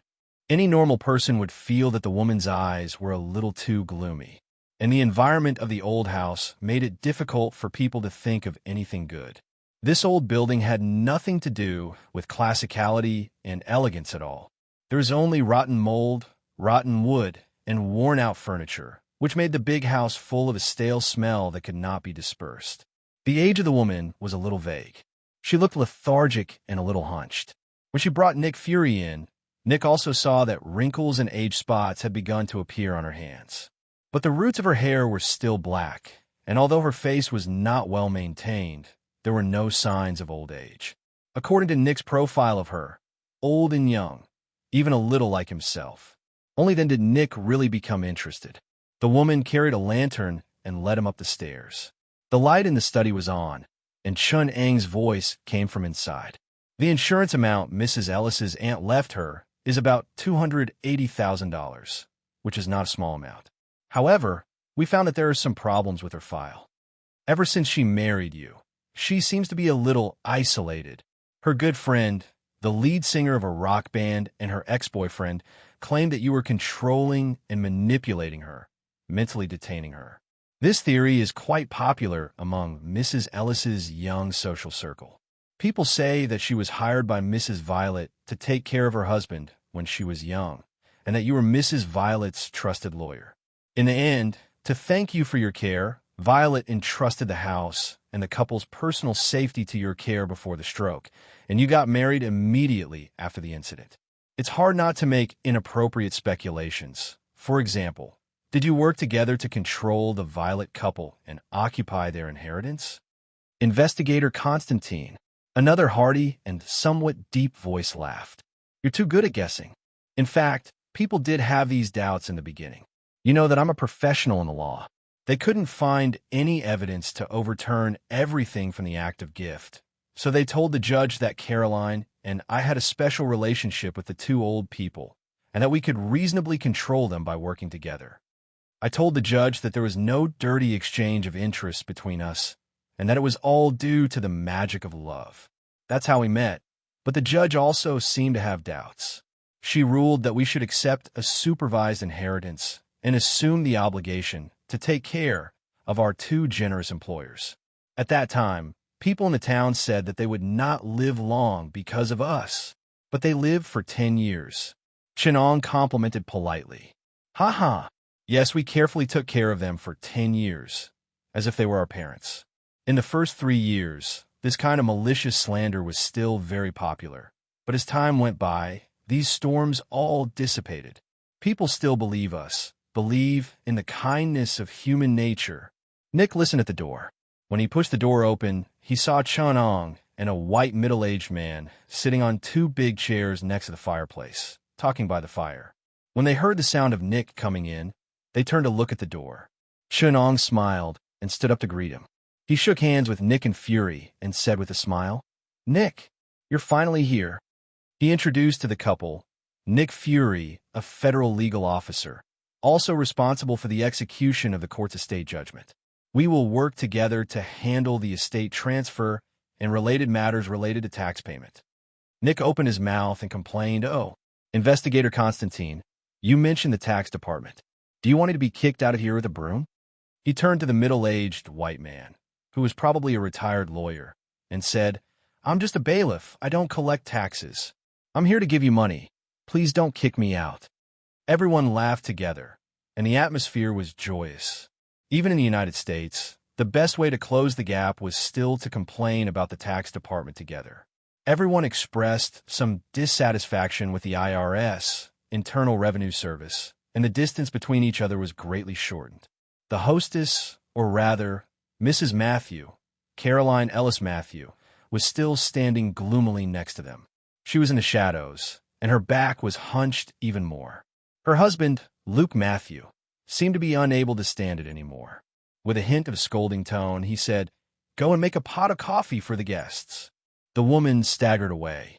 Before she left, her face flickered in the shadows, and it was somewhat creepy and hideous. However, both Chenong and Nick saw it, but they were indifferent. They even wanted to laugh. Nick thought so. Leaning against the fireplace, he really couldn't help but laugh. At first, he just covered his mouth and laughed muffled, but he couldn't help but laugh out loud. He pointed at Chenong and almost laughed himself to death. He asked, "What do you mean by sending me this thing?" He took out the map and asked, "Do you expect me to find this place with this thing?" Luke saw their reaction and seemed to be a little uneasy. He twisted his body to express the annoyance in his heart. Chenong looked at the map and said, "I used this thing to find my way here. We found this map in Mrs. Caroline's aunt's belongings. This is the address of her only relative, and Mrs. Caroline sent it to her in a letter." Only then did Nick stop laughing. He carefully looked at the graffiti on the map and said, "How cute, especially the graffiti silhouette of this house."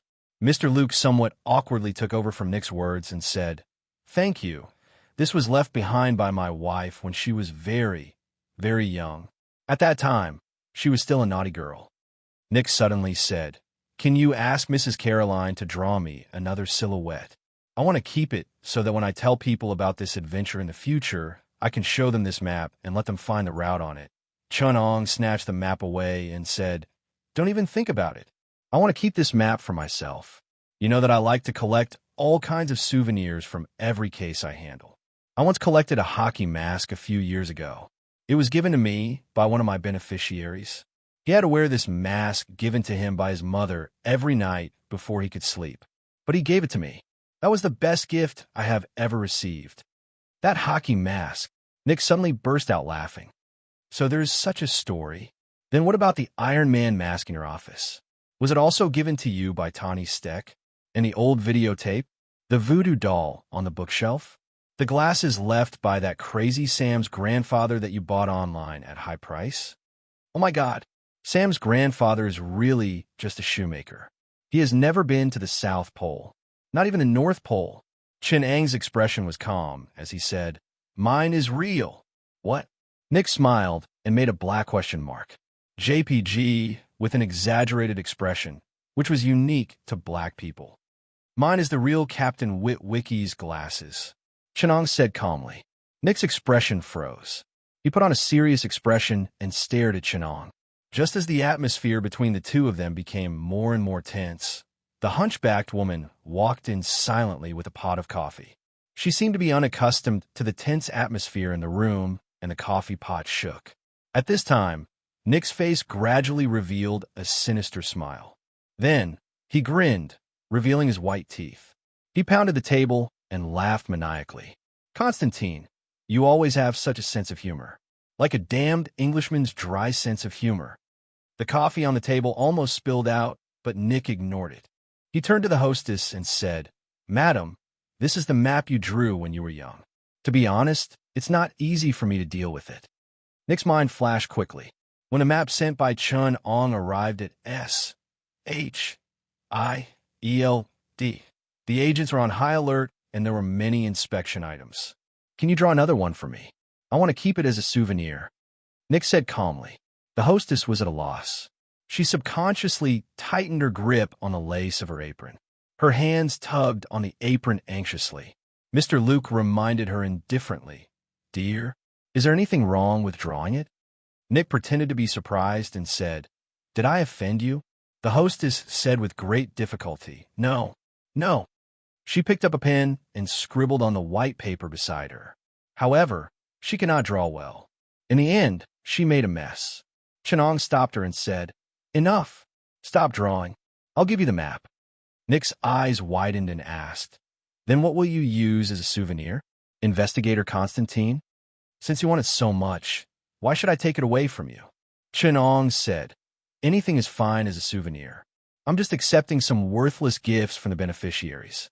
Whether or not those things have any other meaning, they are already very meaningful to me. My career has given them an extraordinary meaning." Only then did the male host Luke relax. He smiled and said, "As long as you want it, we can give you anything here as a gift." Chenong looked around and did not seem to see anything interesting. Chapter 1108.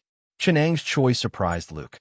He carefully observed Chenong and Constantine for a while before saying, "Of course, Mr. Constantine. This master key can open all the doors in this house."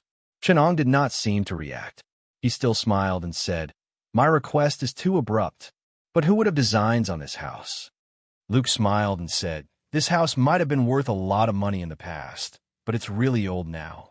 More than 4 generations have lived here, and we don't have the money to maintain this big house, so it's already broken down. This is also a small rural town.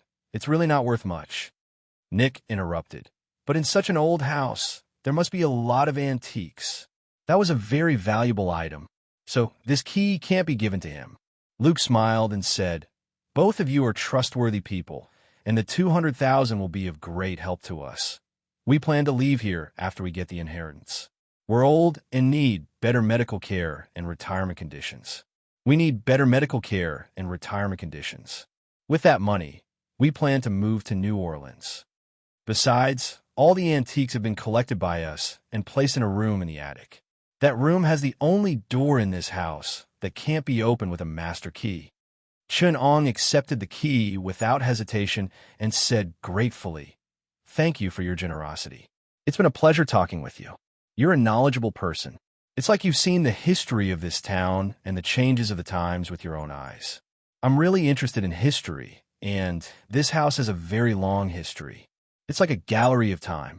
Some of the styles and characteristics of the old era are well preserved here. Shall we take a look around?" Luke welcomed them and said, "After dinner, you can look around as you please. It's too old. It's useless except for its history." They leaned against the fireplace and chatted for a while, then had dinner in the dining room.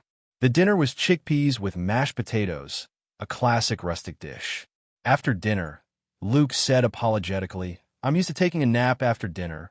You know, it's the habit of country people. Our nightlife here is very boring, and we usually go to bed early." Chenong and Nick looked at each other and nodded to show that they understood. There is a serious divide between American cities and rural towns. The international metropolis was full of music every night and had a developed nightlife, but the rural towns were simple and boring. The traditional Puritan lifestyle still dominated here, although the rural towns were now dominated by entertainment. The various parties and entertainment of young people were no worse than those in the cities. But this couple was very traditional. They were as traditional as the most conservative American Puritans. The slightly hunchbacked hostess brought Chun Ong and the others to the guest room for them to rest in. The room was on the second floor. When the door was opened, a faint moldy smell wafted out. The house was quite big. Although there was a moldy smell, it was still clean. Chun Ong touched the table, and there was no dust on it at all. That was strange. This was a big house with 30 rooms. And Chun Ong also came suddenly. He arrived one afternoon earlier than Nick, without any prior notice. People who lived in big houses knew that it was not practical to maintain the house for a long time. Even the kitchen that was not used would have dust. As long as it was not used, even the corners of the bedroom would have dust. This was the room of young people, let alone 2 middle-aged widows. How could they have the energy to clean up more than 30 rooms? This place should be covered with white cloth to seal up most of the unused rooms. Chun Ong put down his luggage and went to find Nick. Nick lived next door. The moment he stepped in, he found that it was also very clean. There was a moldy smell, but there was no dust, not even in the corners. Nick did not talk about Chun Ong suddenly calling him here. Instead, as if chatting, he naturally pulled out some information about the owner of this house from Chun Ong. They were clever with their words and exchanged a lot of information naturally. At the same time, they did not reveal anything about their own identity.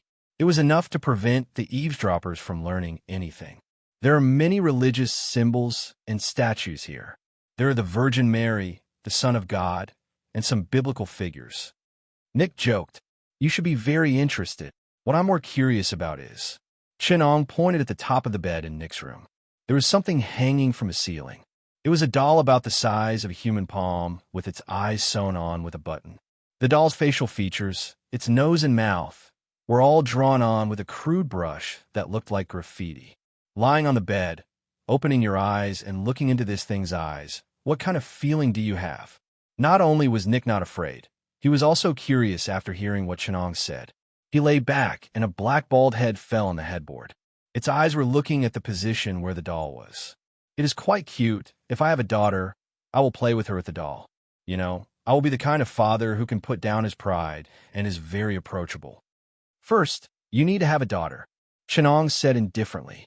"Also, before having a daughter, you need to have a wife, but you don't have one." Nick lied on the bed and said, "I just went to the toilet." Can you imagine? Such a big house doesn't even have a mirror. Out of curiosity, I asked the woman who brought me here. She said, "A mirror is a door. It will let you see bad things. If you want to live quietly in a place like this, it is best not to see a mirror." So she secretly rummaged through your luggage?" Chun Ong said calmly. "Her movements are very light, but I can still find out. It is not easy to hide from people like us," Nick said. "It sounds like she also rummaged through your luggage. But the secrets of people like us will not be found out so easily. Is she looking for a mirror? It is possible for superstitious old people to do anything." Chun Ong did not seem surprised. "Also, can you smell it?" Nick's nostrils flared, and he got up to sniff around. He turned to Chun Ong and said, "There's a faint stench here. There are many kinds of stench, and I happen to be very familiar with this one." The relaxed expression on Nick's face gradually changed. At that moment, his eyes sharpened, but this feeling quickly disappeared. He turned back into a black man who liked to do strange things. Chun Ong walked around the house. He used his feet to lift up the carpet on the ground. Underneath the carpet, he used white and red powder to draw 2 straight lines to block the door. "Is there a special meaning to this?" Nick asked. "Salt can block evil damage, and the red brick powder is used in sea witchcraft to stop enemies from getting close." Chun Ong pinched the white powder and easily determined that it was salt. It was coarse salt that had not been filtered. Red brick powder was more difficult to determine. Thankfully, he was familiar with the mysterious cultures of various countries and regions. Chun Ong put down the carpet and said, "In my place, we usually use cinnabar. Is cinnabar more useful or salt and red brick?" Nick asked curiously. "I have never seen you work a case before. I have to say, when I saw your resume, I was quite surprised. In the hands of an expert, they are all useful. We follow the rules." "Oh, tell me the truth," Nick said. "Now we are partners, aren't we? Tell me some of the little secrets of your profession." Chun Ong said helplessly, "Fine. I will say some. In folk witchcraft, there's a very important principle. If you believe it, then it exists.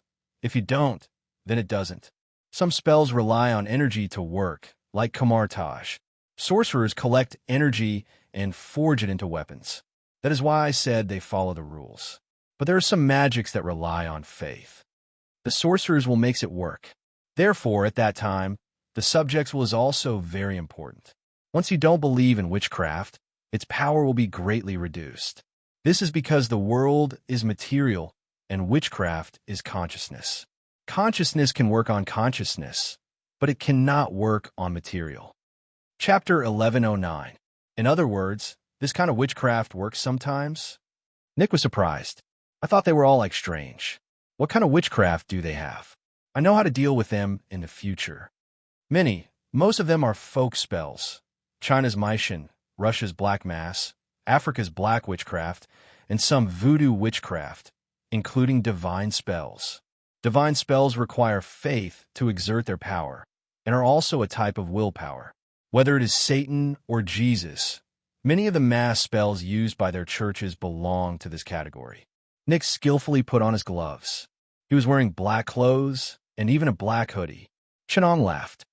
Why are you still wearing those things? Although you are bald, you do not reflect light. In fact, if you go out naked, as long as you don't turn on the lights, no one could see you. If you say this to me in other places, I will warn you of racial discrimination. Nick pointed at Chenong. What about here?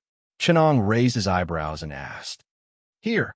Nick remembered the unpleasant experience on the way here and scolded. In Louisiana, that's already considered a friendly remark towards black people. There are black people everywhere, and the white people are still looking at me sideways.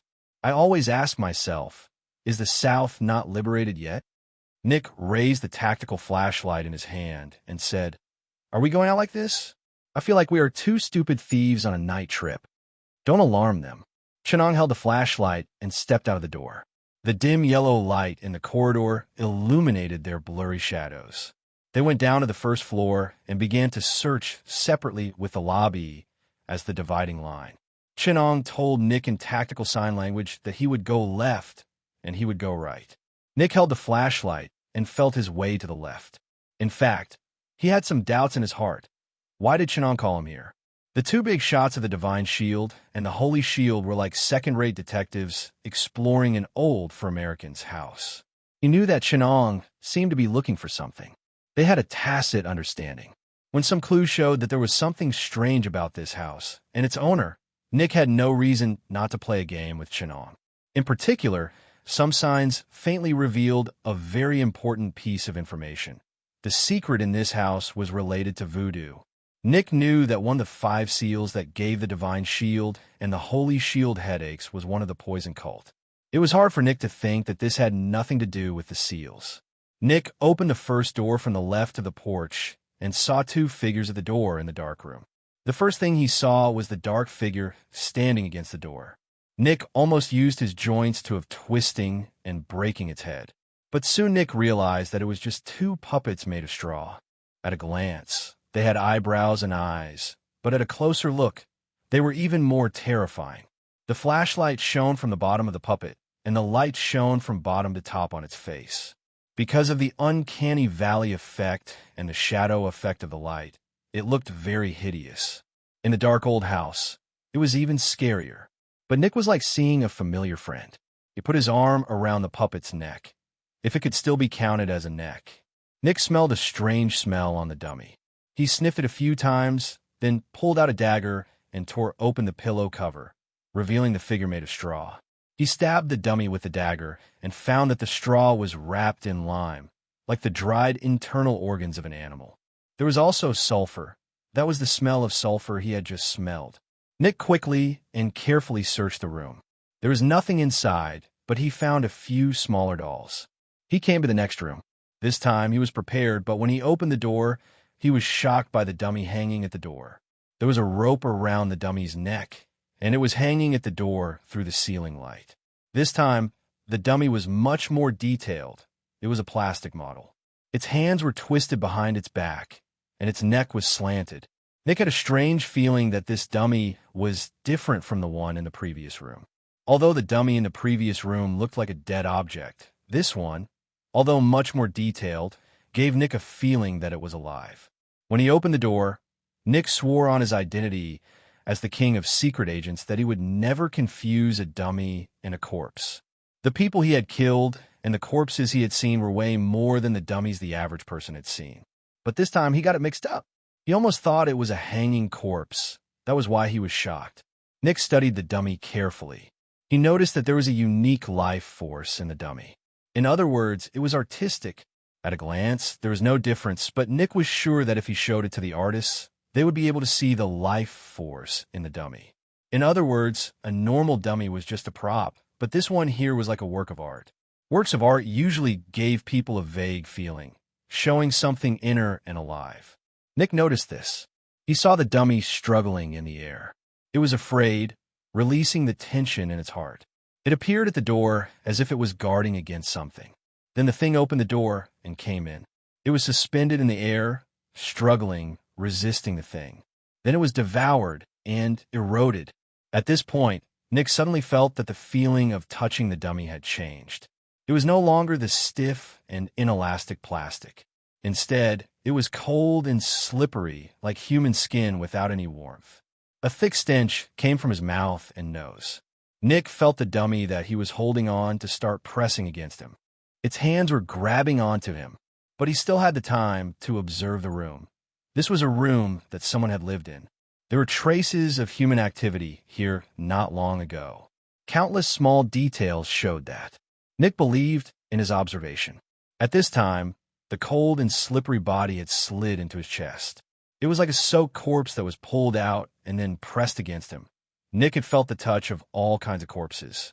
Male, female, old, young, burned to death, drowned, committed suicide, murdered, rotten, fresh.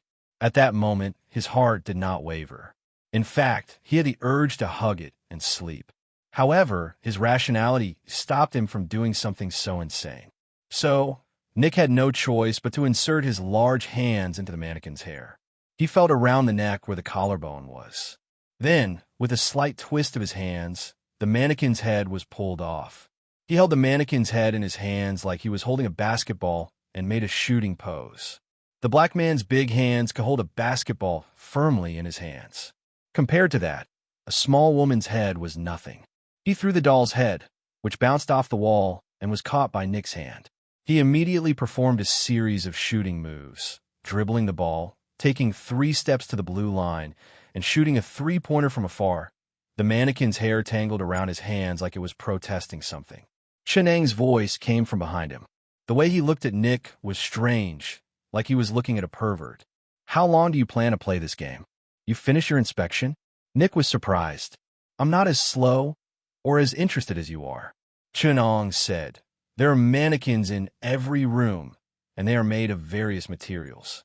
However, there are traces of someone living in one of the rooms, and the mannequin in that room is quite strange." Nick hung the mannequin's head on his waist and asked, "It's the same here. What's so strange about it?" "It's a leather mannequin. Based on my experience, it looks like it's made of human skin," Chenang said casually. Nick pointed at the mannequin's head on his waist and said, "This one here seems to be able to move." Also, Nick hesitated before saying, "It seems like something is looking for something in this room, and the mannequin is like a guard guarding these rooms. Once those things enter, they will grab the mannequin, and the target they're looking for will be able to escape." "What do you think those things are looking for?" Chenang smiled and said, "Of course it's the people who live in the room, or something that is not a person. 2 rooms that have been occupied before." Nick tossed the mannequin's head up and down. The headless mannequin wriggled and crawled on the ground. This scene could give someone a heart attack, but the 2 people in the room did not seem to care. Chapter 11:10. Before walking out of the room, Chenang glanced at the doll's head hanging on Nick's waist and had to remind him, "Throw that thing away." "Why?" Nick was puzzled. "Didn't you call me here to let me see these things with my own eyes? I still want to bring it back to the police station. Put this head back on the poor man." Chenang sighed. "We're here to investigate, not to demolish the house. If you do this, It'll be hard for me to explain to the two owners. Nick smiled. But they're not the owners, right? They're just two bandits who took over this house and turned it into their devil's den, devouring the innocent people they've lured here one after another. Chenong snatched the head from Nick's hand and put it back on the plastic doll. He walked out of the room with a flashlight. The corridor was dark, and Chenong shone the flashlight around. They checked the rooms on the first floor one by one and found another room with traces of someone living in it. There was also a doll that was being tortured inside. It had been broken into pieces, and the various parts of its body were hidden in the corner of the room. It was a Barbie doll. It was only about 40 centimeters tall, and it had already been torn to pieces. Nick took out its head from under the bed. In Nick's hand, the big moving eyes blinked. Suddenly, there was a little girl's laughter in the quiet room. It was the kind of voice that a 6- or 7-year-old child's voice had yet to change. The sound came from the corridor. After hearing it, Chenong quickly opened the door. They saw a petite figure in a white dress flash past the corridor. She was wearing a Golden Age Leda-like outfit. She quickly ran down the corridor and disappeared around the corner. Nick asked very calmly, "What do you think that thing is?" "Relax, Nick," Chenong said calmly. "Maybe she's just playing hide-and-seek with us." There was nothing unusual in the next few rooms. When they reached the room at the end of the corridor, they circled back. This room was close to the stairs. When Nick and Chenong came in, they realized that this was a room that the couple often used, so they had tacitly left it for last. Inside, there were some very ordinary things. If there was anything different, it would be that there was a little more life in it. There were many old photos on the cabinet next to the door, and some small ornaments, bronze peacocks, old alarm clocks, oil paintings hanging on the wall. Chenong picked up the photo frame that contained the old photos. The black and white photos were quite old. They had already turned yellow, and the paper was starting to become brittle. In the photo were two young children dressed in the clothes of the last century, which some people call the Golden Age. Nick immediately noticed the white dress the girl was wearing in the photo. He opened his mouth. Isn't this the child who was playing with us earlier?" Chenong opened the drawer at the bottom of the cabinet. There were many old things inside, but Chenong noticed a black leather book at first glance. He took out the small black leather book and sat down on the chair next to him to flip through it. The beginning was very concise and clear. "Quitting my job as a nurse and coming to Taribo Parish as a caregiver was probably one of the craziest decisions of my life. My friends all say that I'm crazy. Taribo Parish is notorious locally because of its religion, ignorance, and conservatism. But I can't stand the coldness of the hospital anymore. When we send away the patients, it looks like we're throwing away the garbage that we don't need at home. I've decided to do something more meaningful. After all, I'm only 25. What's wrong with a change?" Chenong continued to read. As he skimmed through some meaningless words, a familiar name suddenly appeared in the middle. "Lawyer Luke is a little too passionate toward the mistress here. It's like they're having an affair." Reading this, Nick said in a low voice, 25 years old, and Lawyer Luke. "We seem to have found her old diary. 25-year-old Caroline Ellis looks completely different from the Caroline Ellis we've met. Does time really polish people like that?" Chenong continued to read. "My employers are Violet and Ben Devrios. Ben is seriously ill. He's bedridden after a stroke, so Madame Violet hired me to take care of him at high price. But Ben saw that I was in pain, and his eyes seemed to be saying something to me. After a long internal monologue, the diary said, the previous owners of this house were a brother and sister, Martin and Grace. They were the children of a banker, and they inherited this mansion from their parents.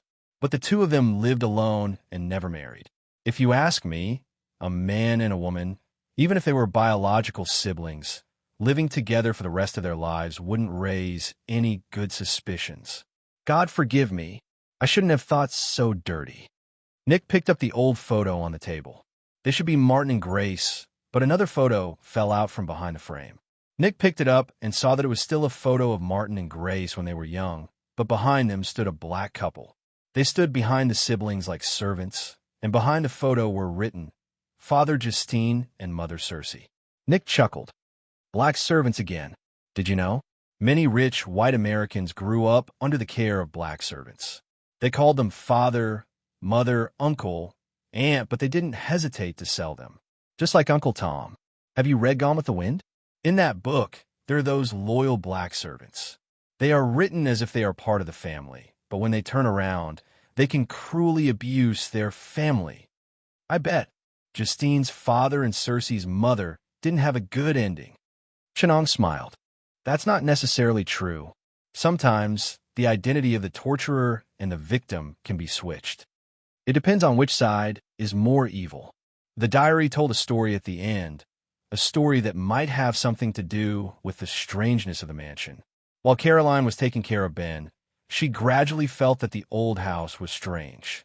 Strange things often happen here, and the two old people who lived here were also very strange. Ben often rejected his wife's approach. One rainy night, he tried to escape by jumping out the window, but he fell in the yard. He was a stroke victim. Caroline found that he had written in mud on the bedsheet, "Help." So Caroline had a terrible guess. Maybe Madame Violet had poisoned Ben and caused him to have stroke. Madame Violet and Luke, the lawyer, had an ambiguous relationship. Ben had a stroke in the attic, but Violet claimed that there was a door in the attic that they had never opened. The attic again. Finally, Caroline retold a story that Madame Violet had told her. The mansion was originally built by a rich banker. He had two daughters, Martin and Grace, and they were taken care of by a black couple. Needless to say, they were Justine's father and Cersei's mother. Their children trusted their Justine's father and Cersei's mother very much. But one day, after the adults went out to a banquet, they came back without seeing the two children. So they began to look around, and finally found the two children and their black servant in the attic, who were performing a witchcraft ritual. Although the two children claimed that they wanted to learn witchcraft, the adults did not give the two black servants a chance to speak. They angrily dragged the two black servants downstairs, and a group of white elites hung them on a tree and burned them to death. But later, perhaps because of retribution, the banker suddenly killed his wife and committed suicide, leaving his property to the two children. This might be the origin of all the strange phenomena. Nick sneered. Looks like you lost. I knew that 3K gang couldn't do anything good. That's not necessarily true. Chenong said, the Madame Violet in this diary is full of suspicion. How credible is the story she told? Nick said calmly, we will find out the truth eventually. Also, what are our stakes? There doesn't seem to be anything suspicious about Caroline in the diary. Instead, the previous owners of this house, Violet and Ben Devriox, are like a woman who murdered her husband and a poor, tortured victim. Ben, who had a stroke, even asked Caroline for help, but the words on the bedsheet mysteriously disappeared after Caroline complained to Luke's lawyer. Nick analyzed. Maybe Caroline herself had a mental illness, and everything was just her delusion. Then Luke's lawyer found out about this, controlled her, murdered the two old people, and seized their property. Later in the diary, Caroline gradually believed in witchcraft. She began to write some local mysterious rumors, and just as Nick had guessed, her mental state was deteriorating. Both Caroline and Madame Violet were normal in the diary, or at least that was how they looked. But the Caroline that Chun-Ong and the rest saw was a reserve killer. Her mental state was close to that of a lunatic, and her whole person was gloomy and scary. In the end, Caroline's mental state was very bad. She did not dare to write more clearly in the diary, but vaguely mentioned some strange concepts.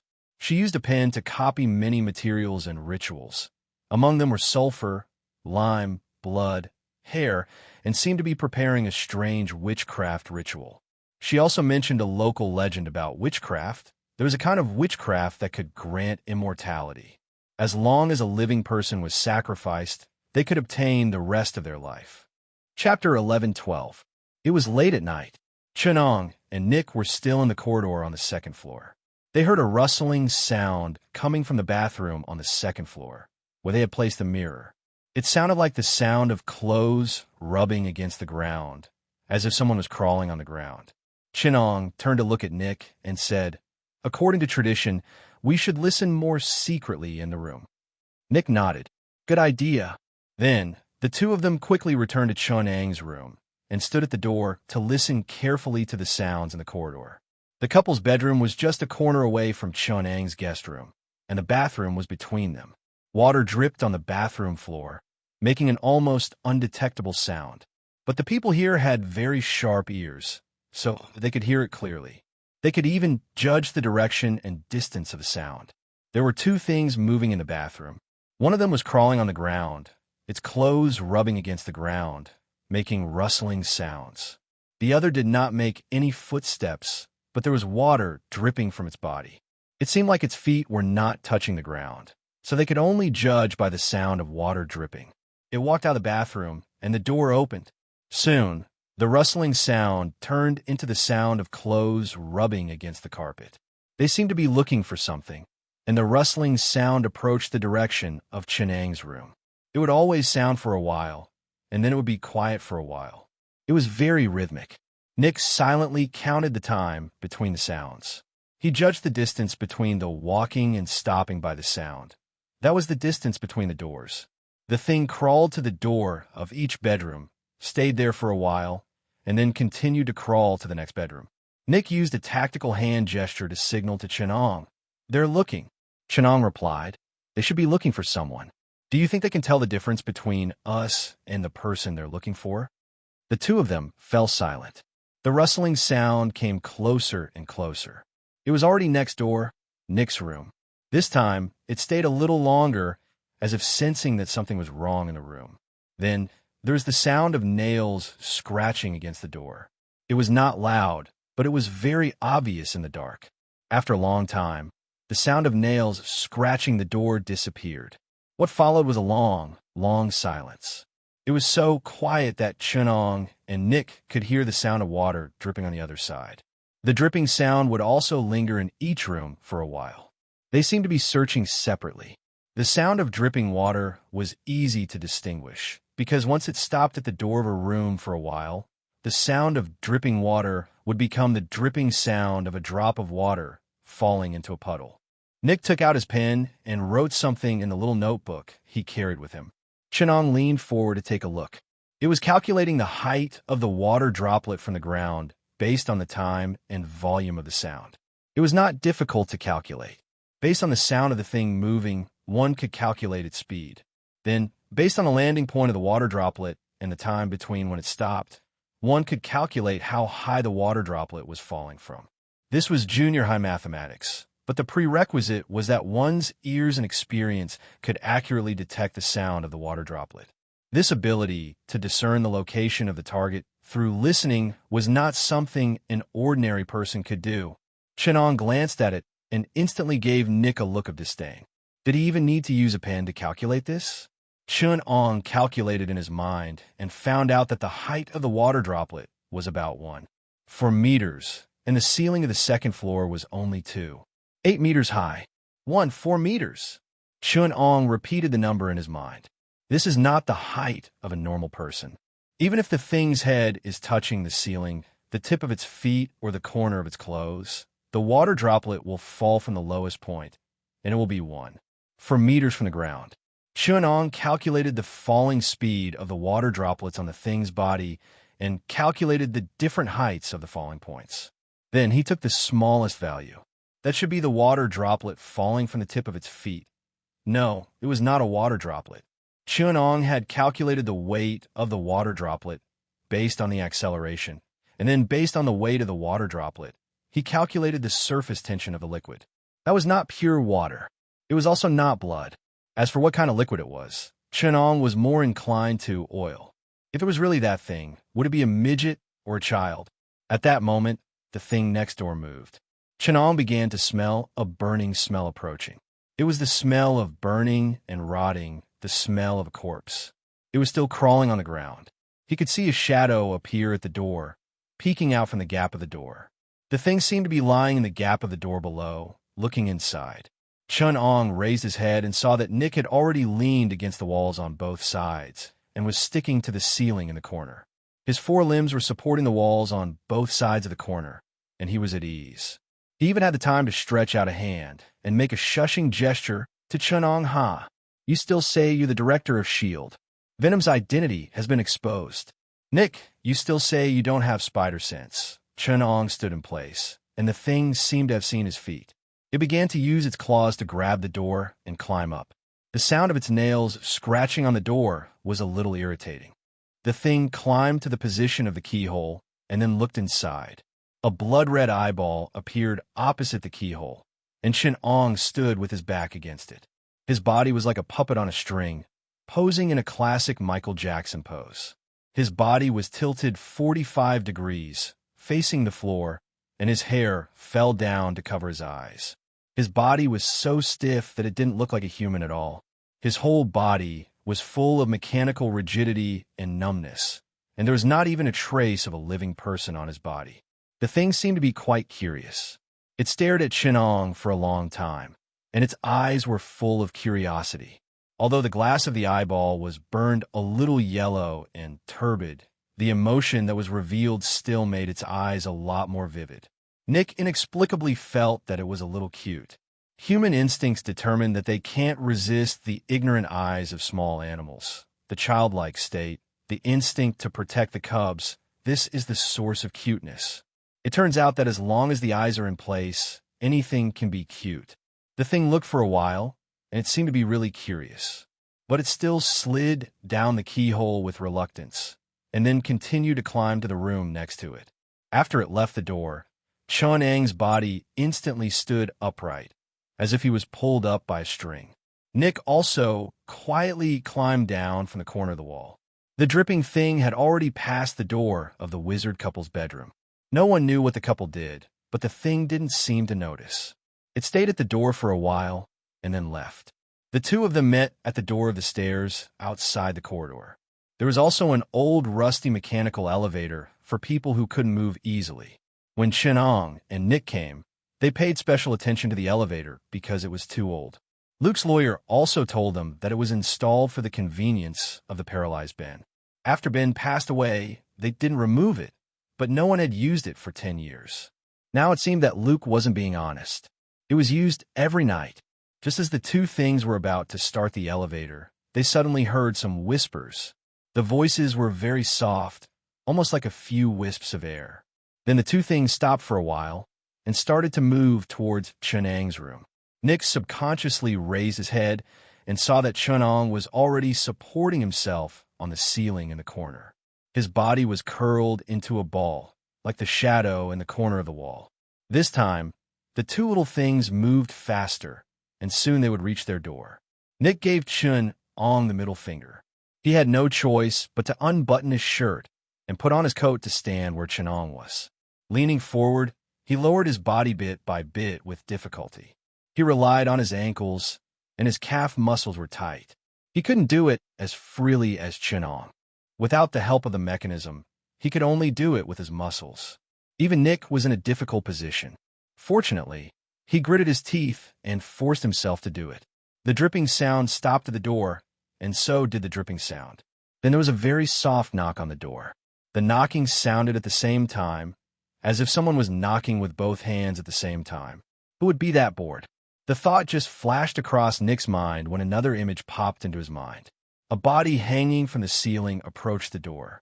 His toes shook, and he knocked on the door, making 2 soft knocks. Someone looked down through the crack in the door above, but he saw nothing. It only saw a black shadow in front of the bed. The thing was confused, and the whispering started again. The two things seemed to be arguing. Their voices were a little louder, but it still sounded like they were hissing from their throats. The thing on the ground seemed to be in disbelief, and the sound of its nails scratching the door came again. It moved closer to the keyhole, wanting to see the strange doll again, but there was only a black shadow. A cute scream of disbelief came from the other side of the door. Chun-Ong quietly moved to the ceiling next to the window. He used a small mirror to reflect a small part of the moonlight onto Nick. Instantly, the black shadow dissolved. Nick, who was standing at an anti-gravity angle at a 45-degree angle, was exposed to the moonlight. A small scream came from the other side of the door. The two things looked at Nick's huge, dark body through the gap of the door and the keyhole, which was comically facing the floor at a 45-degree angle.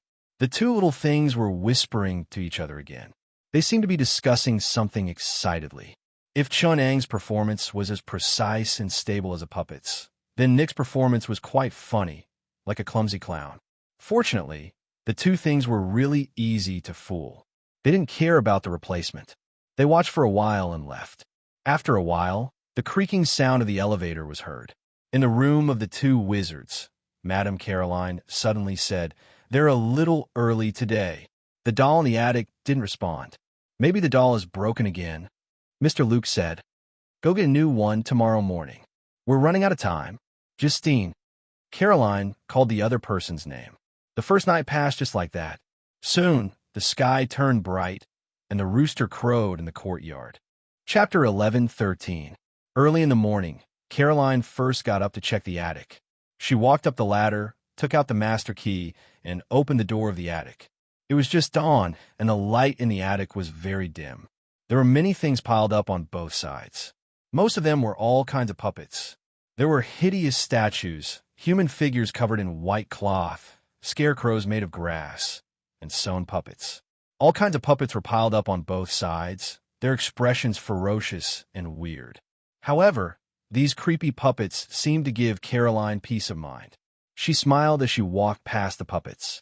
The shelf opposite her that was holding the junk had fallen down. There was a door behind the shelf. The door was ajar, and the shelf that was leaning against the door had been pushed down as if something had pushed the door. The force of the shaking was very strong, and the area in front of the door was a mess. A wax figure stood in front of the door. Her neck was twisted in a strange way. The wax was covered with a layer of dust, making it look less lifelike. Otherwise, it would be too scary. Some of the wax figure had melted. She should have been posing like a dancer, but now she looked like a dead person who had been hanged by something. Her limbs were tightly attached to her body, and they were twisted as if they were fractured. Her expression was very scary. Like the other weird puppets, this wax figure was very vivid and had a strange life force. When Caroline saw the wax figure, she suddenly breathed a sigh of relief. She went to straighten the shelf and leaned the wax figure against the door. She whispered, "Thank God we have you. Otherwise, they wouldn't be able to come out. Otherwise, I really don't know what to do." I dreamed of them again. They were looking for me. In the dream, they found us. They are approaching us. They're getting closer and closer. If they find us, we are dead. No, death is much better than this. Caroline said something, and as if she had regained her courage, she stood up. "Someone is watching us." Two hotheads came. "They should be from the FBI." She sneered, "But they don't know what they are facing." With trembling hands, Caroline took out a white candle from the cabinet next to her. She lit the candle and let the wax drip on the wax figure. She dipped her hand in the wax oil and softly muttered in Benin's native language as she smeared the wax oil on the figure. She twitched and rolled her eyes from time to time. His hands were shaking like a Parkinson's patient. After completing the series of rituals, Caroline's face was pale as if her blood had been drawn. She was covered in sweat and looked even older. With her back hunched, Caroline slowly turned around and prepared to leave the attic. The wax figure behind her opened its eyes strangely and stared at her back with extreme resentment. Caroline seemed to have sensed something and quickly turned around, but the scene just now was like an illusion. The wax figure's eyes were still closed, and the wax was still intact. It still looked like a girl who was struggling to get entangled by something and was on the verge of death. Afraid, Caroline backed away, turned quickly, and stumbled down the stairs. Lawyer Luke was scraping the grease off the carpet with a knife. When he saw Caroline running down, he called to her, "Slow down. What's the rush? The attic won't be able to stop them for much longer." Caroline said, "They're even stronger here. We have to get out of here and wait for them to weaken. Only then will we have a chance to deal with them." Luke suddenly raised his head and asked, "Is there any grease in the attic?" Caroline suddenly said, "There's no grease in the attic." Then where did they come from? The two ran anxiously, following the traces of grease. When they passed by Chun Ang's room, they found that there was more yellow and white grease at the door of his room than in the other rooms. "It seems that they've been discovered." Caroline showed a mysterious smile and said, "I hope they weren't frightened last night." When they passed by Chun Ang's room, the door suddenly opened. Chenong stood at the door with a pale face, looking at the two. When he looked down and saw the grease on the carpet, his face suddenly twisted, and his face became even paler. Yesterday, Chenong hesitated. Last night seemed to be a bit lively. He stared at the carpet as if he wanted to see through it, and asked in a weak voice, "Do you have a cat?" Caroline replied excitedly, "No, I don't like that thing. I'm allergic to animal hair." It doesn't seem normal for a witch to not like cats. Nick's door also suddenly opened. He stood at the door, his black eyes shining, staring at Caroline and Luke as if they were suspects. Nick glanced at Chun-Ong from the corner of his eye. Seeing his embarrassed appearance, he cursed in his heart, "Drama queen." Nick said frankly, "Something was scratching at our door last night." Caroline deliberately hid her hand behind her back. She noticed that Chun-Ong was secretly staring at her fingernails. She laughed in her heart, but her face showed a somewhat inscrutable expression. She said, "Maybe it was a mouse. Without a cat, it's inevitable that some small animals will breed in such a big house." But Nick pressed, "A mouse can't climb that high. It can't climb from the bottom of the door to the handle. It can't even open its eyes and look inside.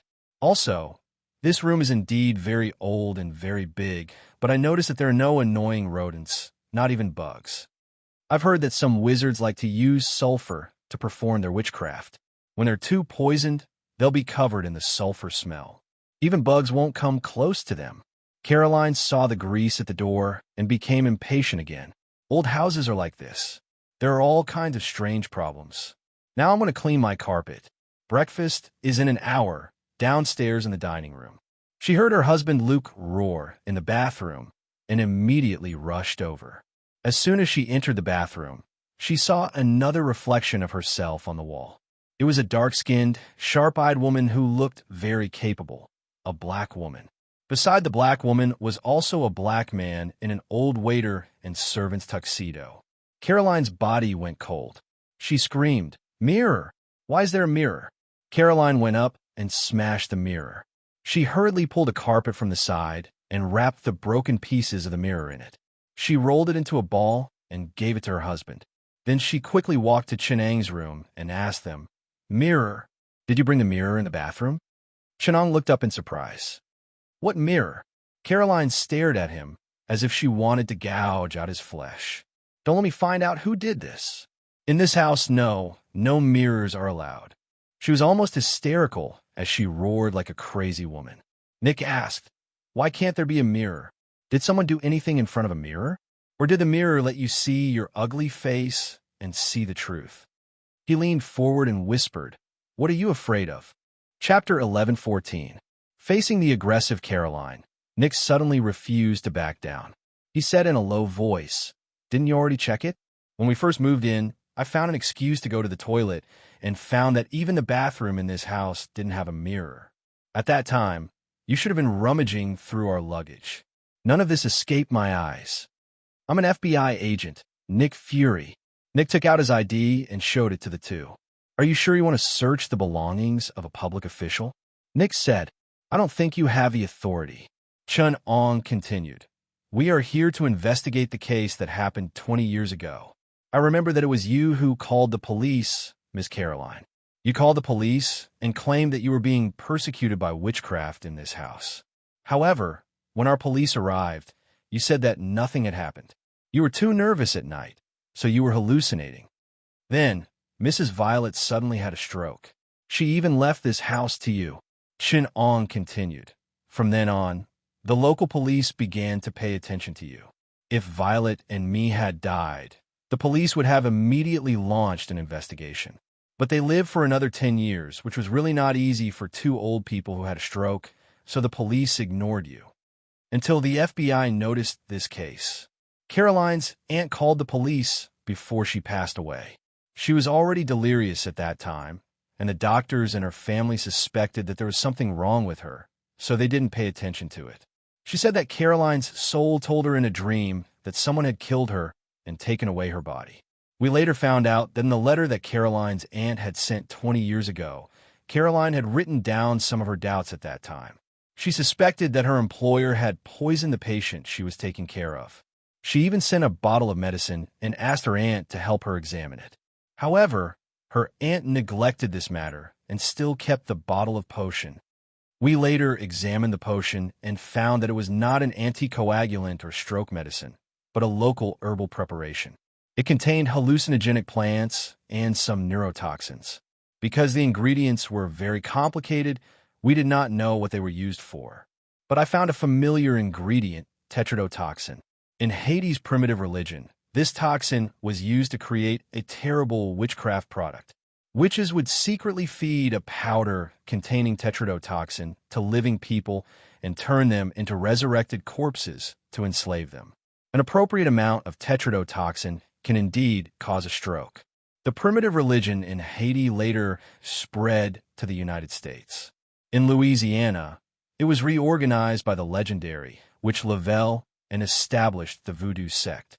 Nick nodded and said, "Therefore, we reasonably suspect that this case from 20 years ago is related to cults and witchcraft. So, you think that we killed Violet and me and used the voodoo cult's medicine to cause them to have a stroke. Then, we joined hands and occupied their property?" Luke said, "That inheritance was also an excuse for your investigation. A lie, right?" "No, the inheritance is real," Chenong said. "But its owner clearly wants us to investigate whether the woman using her niece's name is her." Lawyer Nick said, "What does that mean?" Chenong replied, "It means that we suspect that Mrs. Caroline might just be someone using Caroline's identity. Our reasonable speculation is that someone might have occupied her body, used her identity, enjoyed her youth, and survived. It's as if we suspect that Lawyer Luke is not Lawyer Luke. We've interviewed a lot of people who knew you and found out that after that incident, you've been living in seclusion and cut ties with a lot of people who knew you. And you, Lawyer Luke, your subsequent cases have been handled very poorly. This is not something a young and promising lawyer should do. Ms. Caroline, your friend who is familiar with local witchcraft has long suspected this." "Enough," Caroline yelled. Her hair was disheveled, and she looked a little crazy. She shouted, "I've had enough of your nonsense." Lawyer Luke hugged his wife and asked coldly, "I can't believe that the FBI believes in witchcraft." "No," Chenong smiled. "We don't believe in witchcraft. We just suspect that your body has been swapped. This kind of thing can be scientifically proven." Nick flashed a set of white teeth. "After all, aliens have appeared in New York, and the Norse gods have come to Earth. These kind of absurd things have already happened. It doesn't seem that impossible to take over a person's body, right? There are many technologies that can do this. Besides, what if you guys are aliens hiding on Earth?" The two fake FBI agents did not hide their suspicions at all. The two wizards were caught red-handed. They had mixed feelings about this. In the past, the witchcraft wizards of the voodoo cult could always rely on their anti-science and anti-common sense skills to escape the net of the law. But now, common sense itself had been subverted. The law enforcers did not believe in witchcraft, but they were convinced that aliens and extraterrestrial technology existed in this world. Then, the two wizards were in trouble. I don't want to listen to your nonsense anymore." Caroline trembled. "Now, get out of here.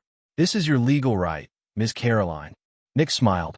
"But according to the latest Alien Threat Safety Protection Act, if there is a reasonable suspicion of an extraterrestrial threat, we have the right to take Level 2 surveillance measures and apply to the judge for further investigation. You can kick us out, but next time, we will visit you with a search warrant from the judge." Lawyer Luke's face darkened. "Don't stop them, Caroline. We didn't do anything. God is watching us. Let them investigate. They don't need a search warrant. God will prove that we are innocent. That will save us some trouble." He glared at the two of them, then turned around and returned to his room with his wife. As soon as the two of them returned to the room, Lawyer Luke made a shushing gesture and then whispered in a Haitian dialect, "There's a problem this time. They found out part of the truth, but they don't believe in witchcraft, and they're pestering us." Caroline said fiercely, "After that incident, our witchcraft has changed. Now, even if they don't believe in witchcraft, we can still curse them." "No, Cersei," Lawyer Luke said, "if they don't believe in witchcraft, it's not a problem to complete some insignificant witchcraft and curses. But if they want to complete the blessing of Lavelle, we can't do it." "Queen Lavelle bless us," Caroline said, "We must hurry up. They don't believe in witchcraft, so we have to prove it to them." "You mean," Lawyer Luke said, "our abilities are not strong enough. If we want to make them fear us, we have to borrow their power. However, we can't control them. They have been looking for us, wanting to take revenge on us. With the power left behind by Queen Lavelle, we can only protect ourselves. If we let them out, the situation will be out of control. We can only race against time." Caroline said, "Let them out and let those two hotheads feel fear and take the initiative to complete the blessing of Lavelle. Before they find us, we have to run far away. If we don't complete the blessing of Lavelle, no matter where we run, we won't be able to escape their pursuit." Luke felt fear. He trembled and said, "If we let them out, we'll be in danger. And who can guarantee that those two hotheads won't be killed by them?" "That's even better," Caroline said. "Without them in the way, we can trick a few ordinary people into coming in at any time." Luke was silent for a long time before he raised his head and said, "What are you going to do?" Caroline took out a cigarette and lit it up. Sitting on a chair, she took a deep puff and slowly exhaled a ring of smoke. "Take out the mirrors in the attic. Tonight, let them stay on the second floor. Put the mirrors in their rooms, as well as the rooms around them. With them around, those things shouldn't have time to find us." Chun-Ong stood at the door of their room with a mysterious smile. There was a button-sized tool on the door. This small thing that looked like a suction cup sensed the sounds inside, then amplified them, converted them into electromagnetic signals, and sent them to the earphones in Chun-Ong and Nick's ears. Nick turned on the automatic translation software, and Chun-Ong could understand the Haitian dialect directly. The two of them looked at each other, removed the suction cup, and left the room. "Something interesting might happen tonight," Nick said. "That's what you want me to see, right? Install a few mirrors downstairs." Chun-Ong turned to look at Nick. "I think you should have a way to prevent them from finding out. All the secrets will be solved tonight." From that moment onwards, the things that happened in this house took a more interesting direction. Each of the people here was more capable of courting death than the other. This caused the originally controllable situation to develop in a direction that no one knew what the consequences would be. Chun-Ong used the silver mirror reaction in the house to manufacture a small number of mirrors. Nick was responsible for hiding it in a place that no one could find. On the other side, Caroline and her husband came to the attic and opened the door. Both sides moved at the same time. Sometimes, Nick and Caroline would walk past each other with a mirror in their arms, separated by a corridor. Behind the door of the attic were dozens of mirrors of various sizes. There were also various witchcraft materials, but those materials had mutated. Flesh grew out of the masks made of gorilla skulls. Dolls with eyes and mouths sewn on them revealed a creepy smile. Human faces appeared on the leaves and flowers of the plants that grew out of the flower pots on the windowsill. The faces were even screaming. The walls and the floor were covered in charred marks, as if they had been set on fire. Under the charred walls were blood vessels and muscle tissues that squirmed as if they were alive. Chapter 11:15. Dinner was at 9 o'clock in the evening. Because of the falling out with the Carolines, Nick had to personally go to the kitchen to make 1 or 2 sandwiches. He and Chun-Ong sat at the small dining table in the room and had a simple dinner. The small dining table was not big. The two of them sat at both ends, and a mirror was placed in the middle, which took up all the space. Nick took a deep bite of the sandwich and swallowed it with a pickled cucumber. "I want to ask you why you have to place a mirror when we are eating." Nick bit the sandwich and said vaguely, "When are we going to watch the show?" Chun-Ong raised his head, looking a little confused. Nick was speechless. "You were the one who asked me to install the mirror. Don't tell me you forgot. I hid the mirror in all kinds of places they would never think of. It will be late at night soon. If there is really something in the mirror, then there will be a lot of fun downstairs." After Chun-Ong finished eating, he wiped his hands on the napkin next to the table and said, "Don't rush. In order to better understand what is in the mirror, why don't we play a few games first?" Nick said, "What games?" "It is not popular here in America, but in Asia, our occult culture is very popular to communicate with the dead. It is not like the communication of spirit mediums here. Here in America, we trust professionals more. In Asia, we usually invite a few friends to explore the secrets of ghosts and gods. In this aspect, we are very adventurous, which is commonly known as courting death. This time, we will play a game that is especially popular in East Asian culture. Chinong took out a piece of paper and a pen and placed it on the table. Pen spirit, pen spirit. Nick repeated the English translation of pen spirit. He had no idea what was so scary about elves. In European and American culture, elves were naughty creatures like Peter Pan. Dead spirit divination. Chinong changed the translation. Here are the rules. Normally, this game requires some complicated rituals, such as preparing tributes, summoning dead spirits, and attaching themselves to this pen. However, because the dead spirit we need to summon is very active this time, these rituals are unnecessary. Now, we will write 2 words on a piece of paper, yes and no. After the divination is done, we will hold the pen together and ask the question. Where the pen tip moves to will be the answer given by the dead spirit. Chun-Ong wrote 2 words on the paper, then held the pen with one hand and placed the tip of the pen in the middle of the paper. All right. Chun-Ong took a piece of black cloth and covered his hand. I've made some changes to the game. During the game, our hand holding the pen will be covered by a piece of black cloth. What a weird East Asian divination game. Nick mumbled, but he still reached out a hand and held the pen together with Chin-Ong. The atmosphere suddenly became a little awkward. After a moment of silence, Nick said, "Did your game consider this situation?" Chin-Ang's expression was a little strange. This game is usually played by girls in school. The creator of the game doesn't seem to have considered the size of a black person's palm. You need to pinch the pen shaft with 2 fingers. After Chin-Ong said that, he bent his index and middle fingers to pinch the bottom end of the pen shaft.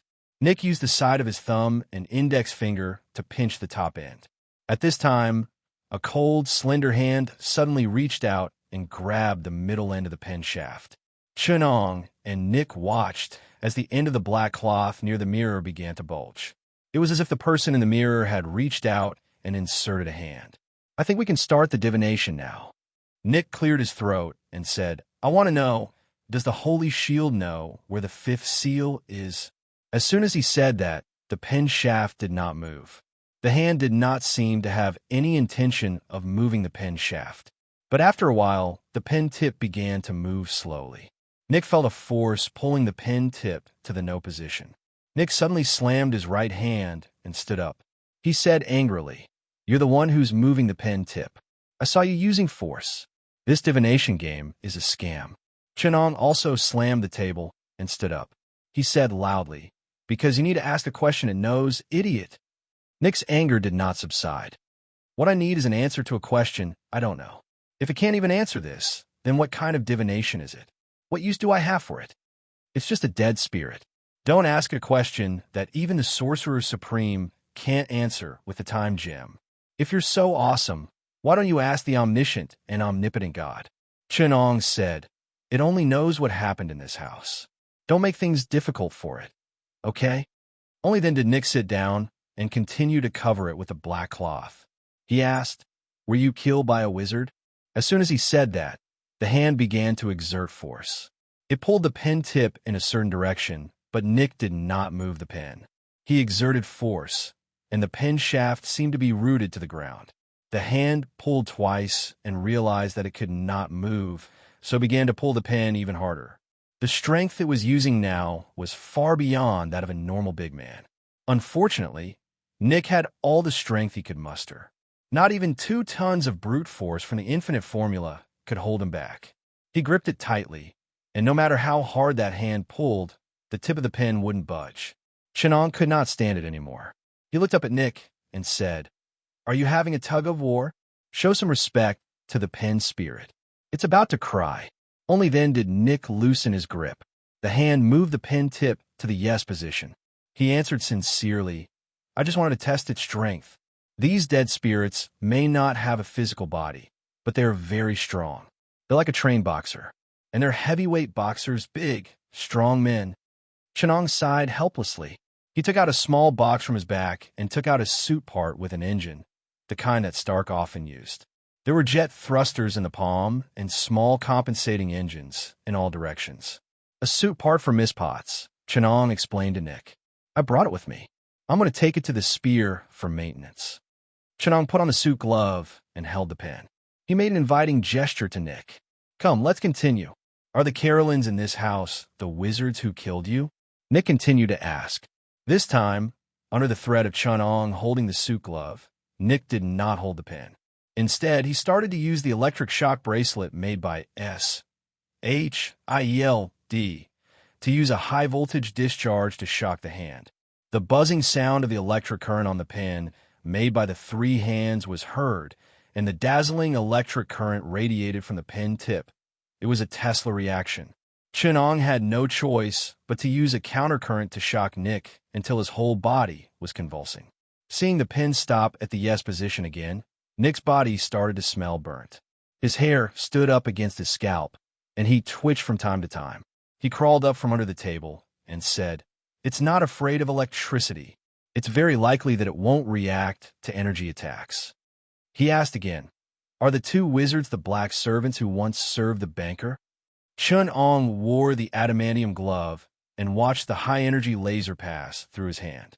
The adamantium alloy shell sizzled and sparked, and the black cloth had been cut full of holes by the laser.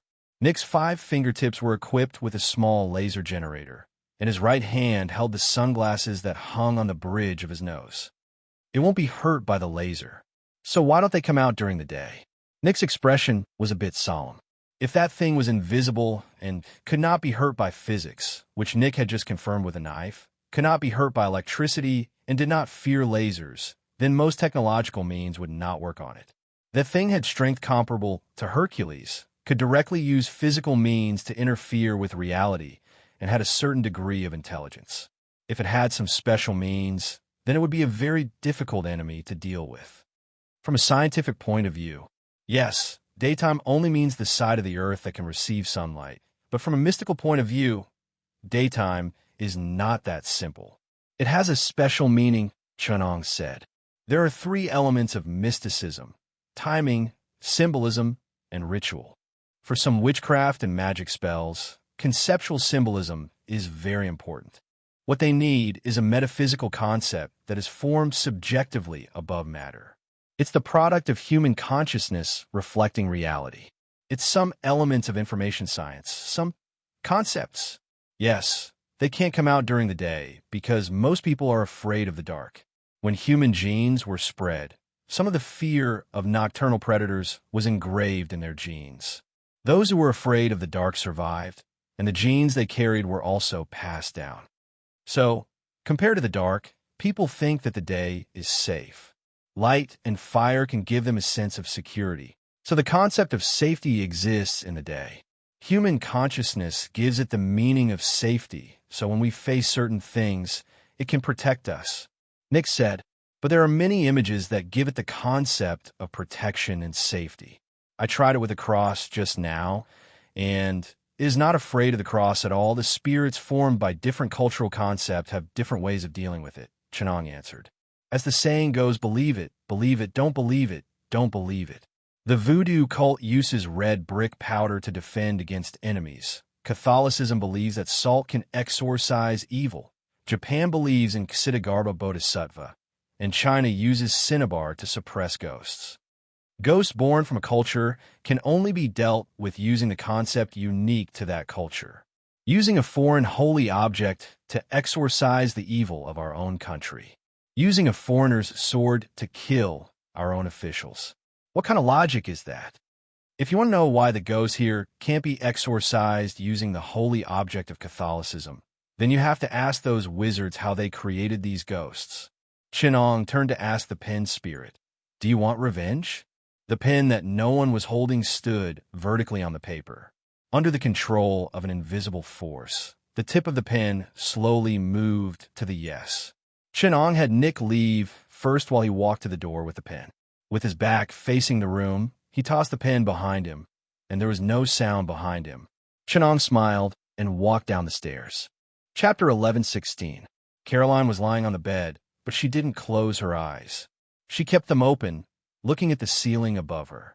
Luke was lying next to her, and they were listening to the sounds upstairs. There was a doll at the door of their room. It was a dancing wax doll. On the cabinet next to the door, there was a paper doll.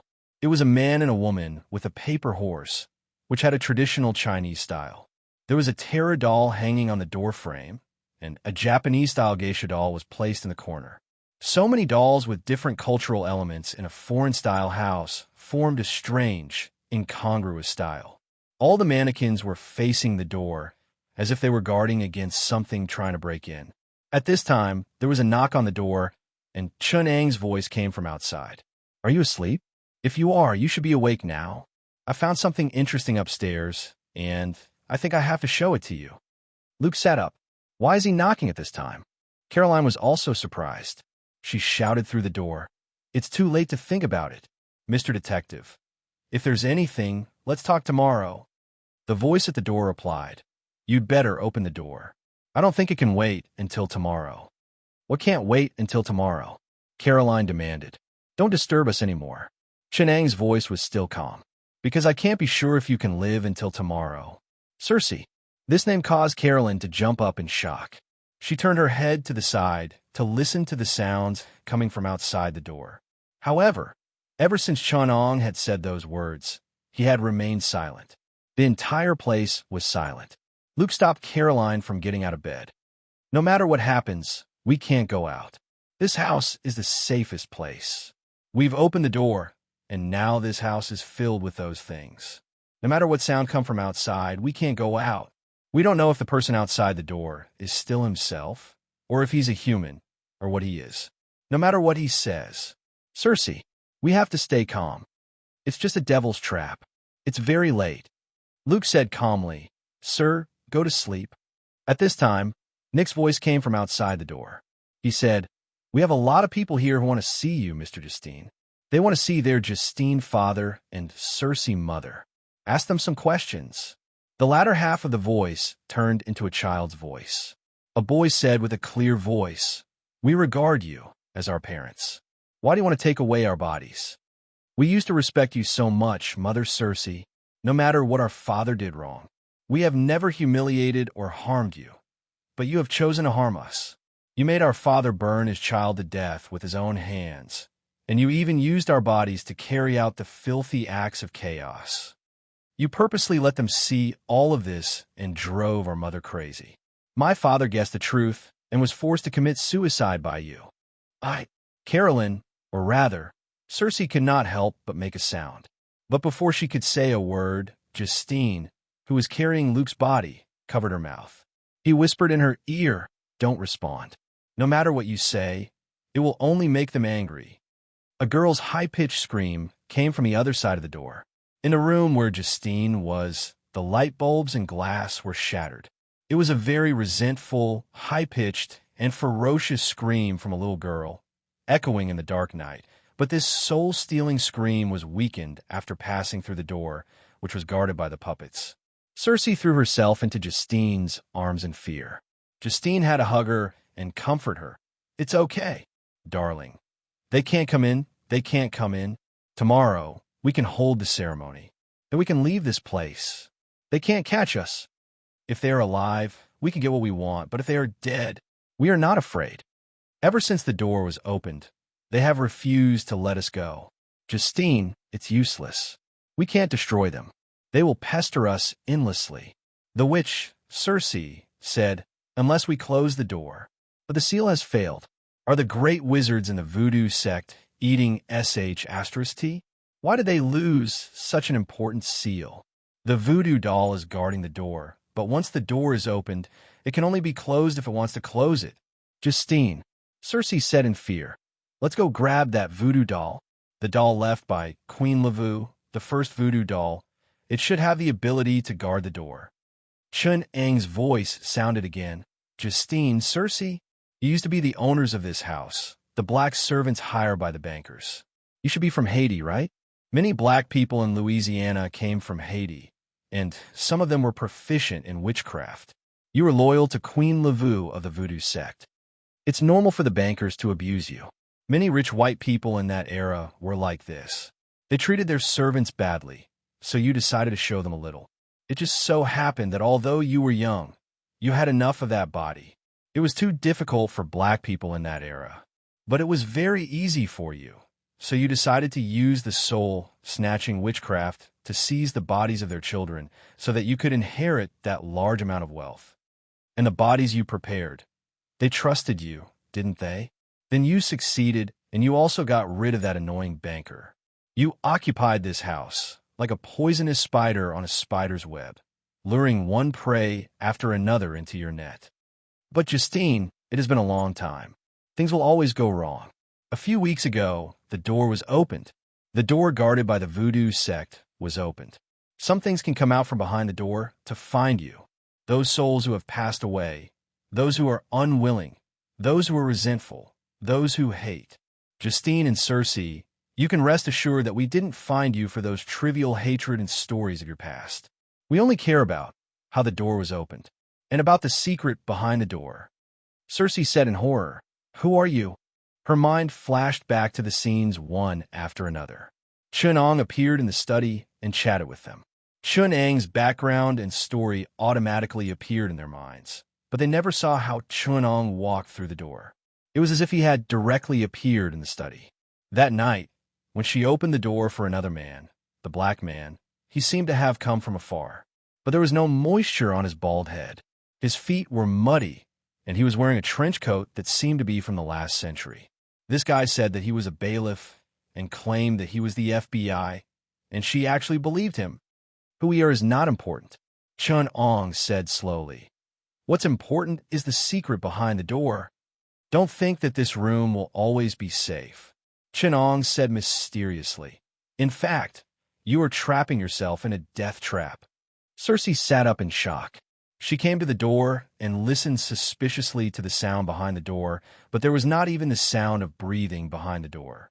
Instead, Luke, who was lying on the bed, heard the sound of breathing beside his ears. He slowly turned around and saw Chun-Ong sitting next to his head, but he couldn't even move. Chun-Ong dragged out another Luke from under the bed and placed him next to him. Then, he shoved him under the bed. Lawyer Luke lay under the bed, eyes open, staring at the headboard.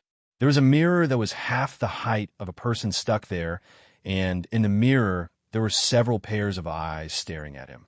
He also saw the young Caroline smiling at him, face to face. Caroline's mouth and eyes were sealed with stitches. She opened her eyes and looked at Justine through the stitches between her eyelids. After nervously checking the door, Circe returned to the bed and lay next to the Luke. This time, it was the real lawyer Luke. Justine, on the other hand, was lying under the bed, listening to his wife lying next to something he did not know.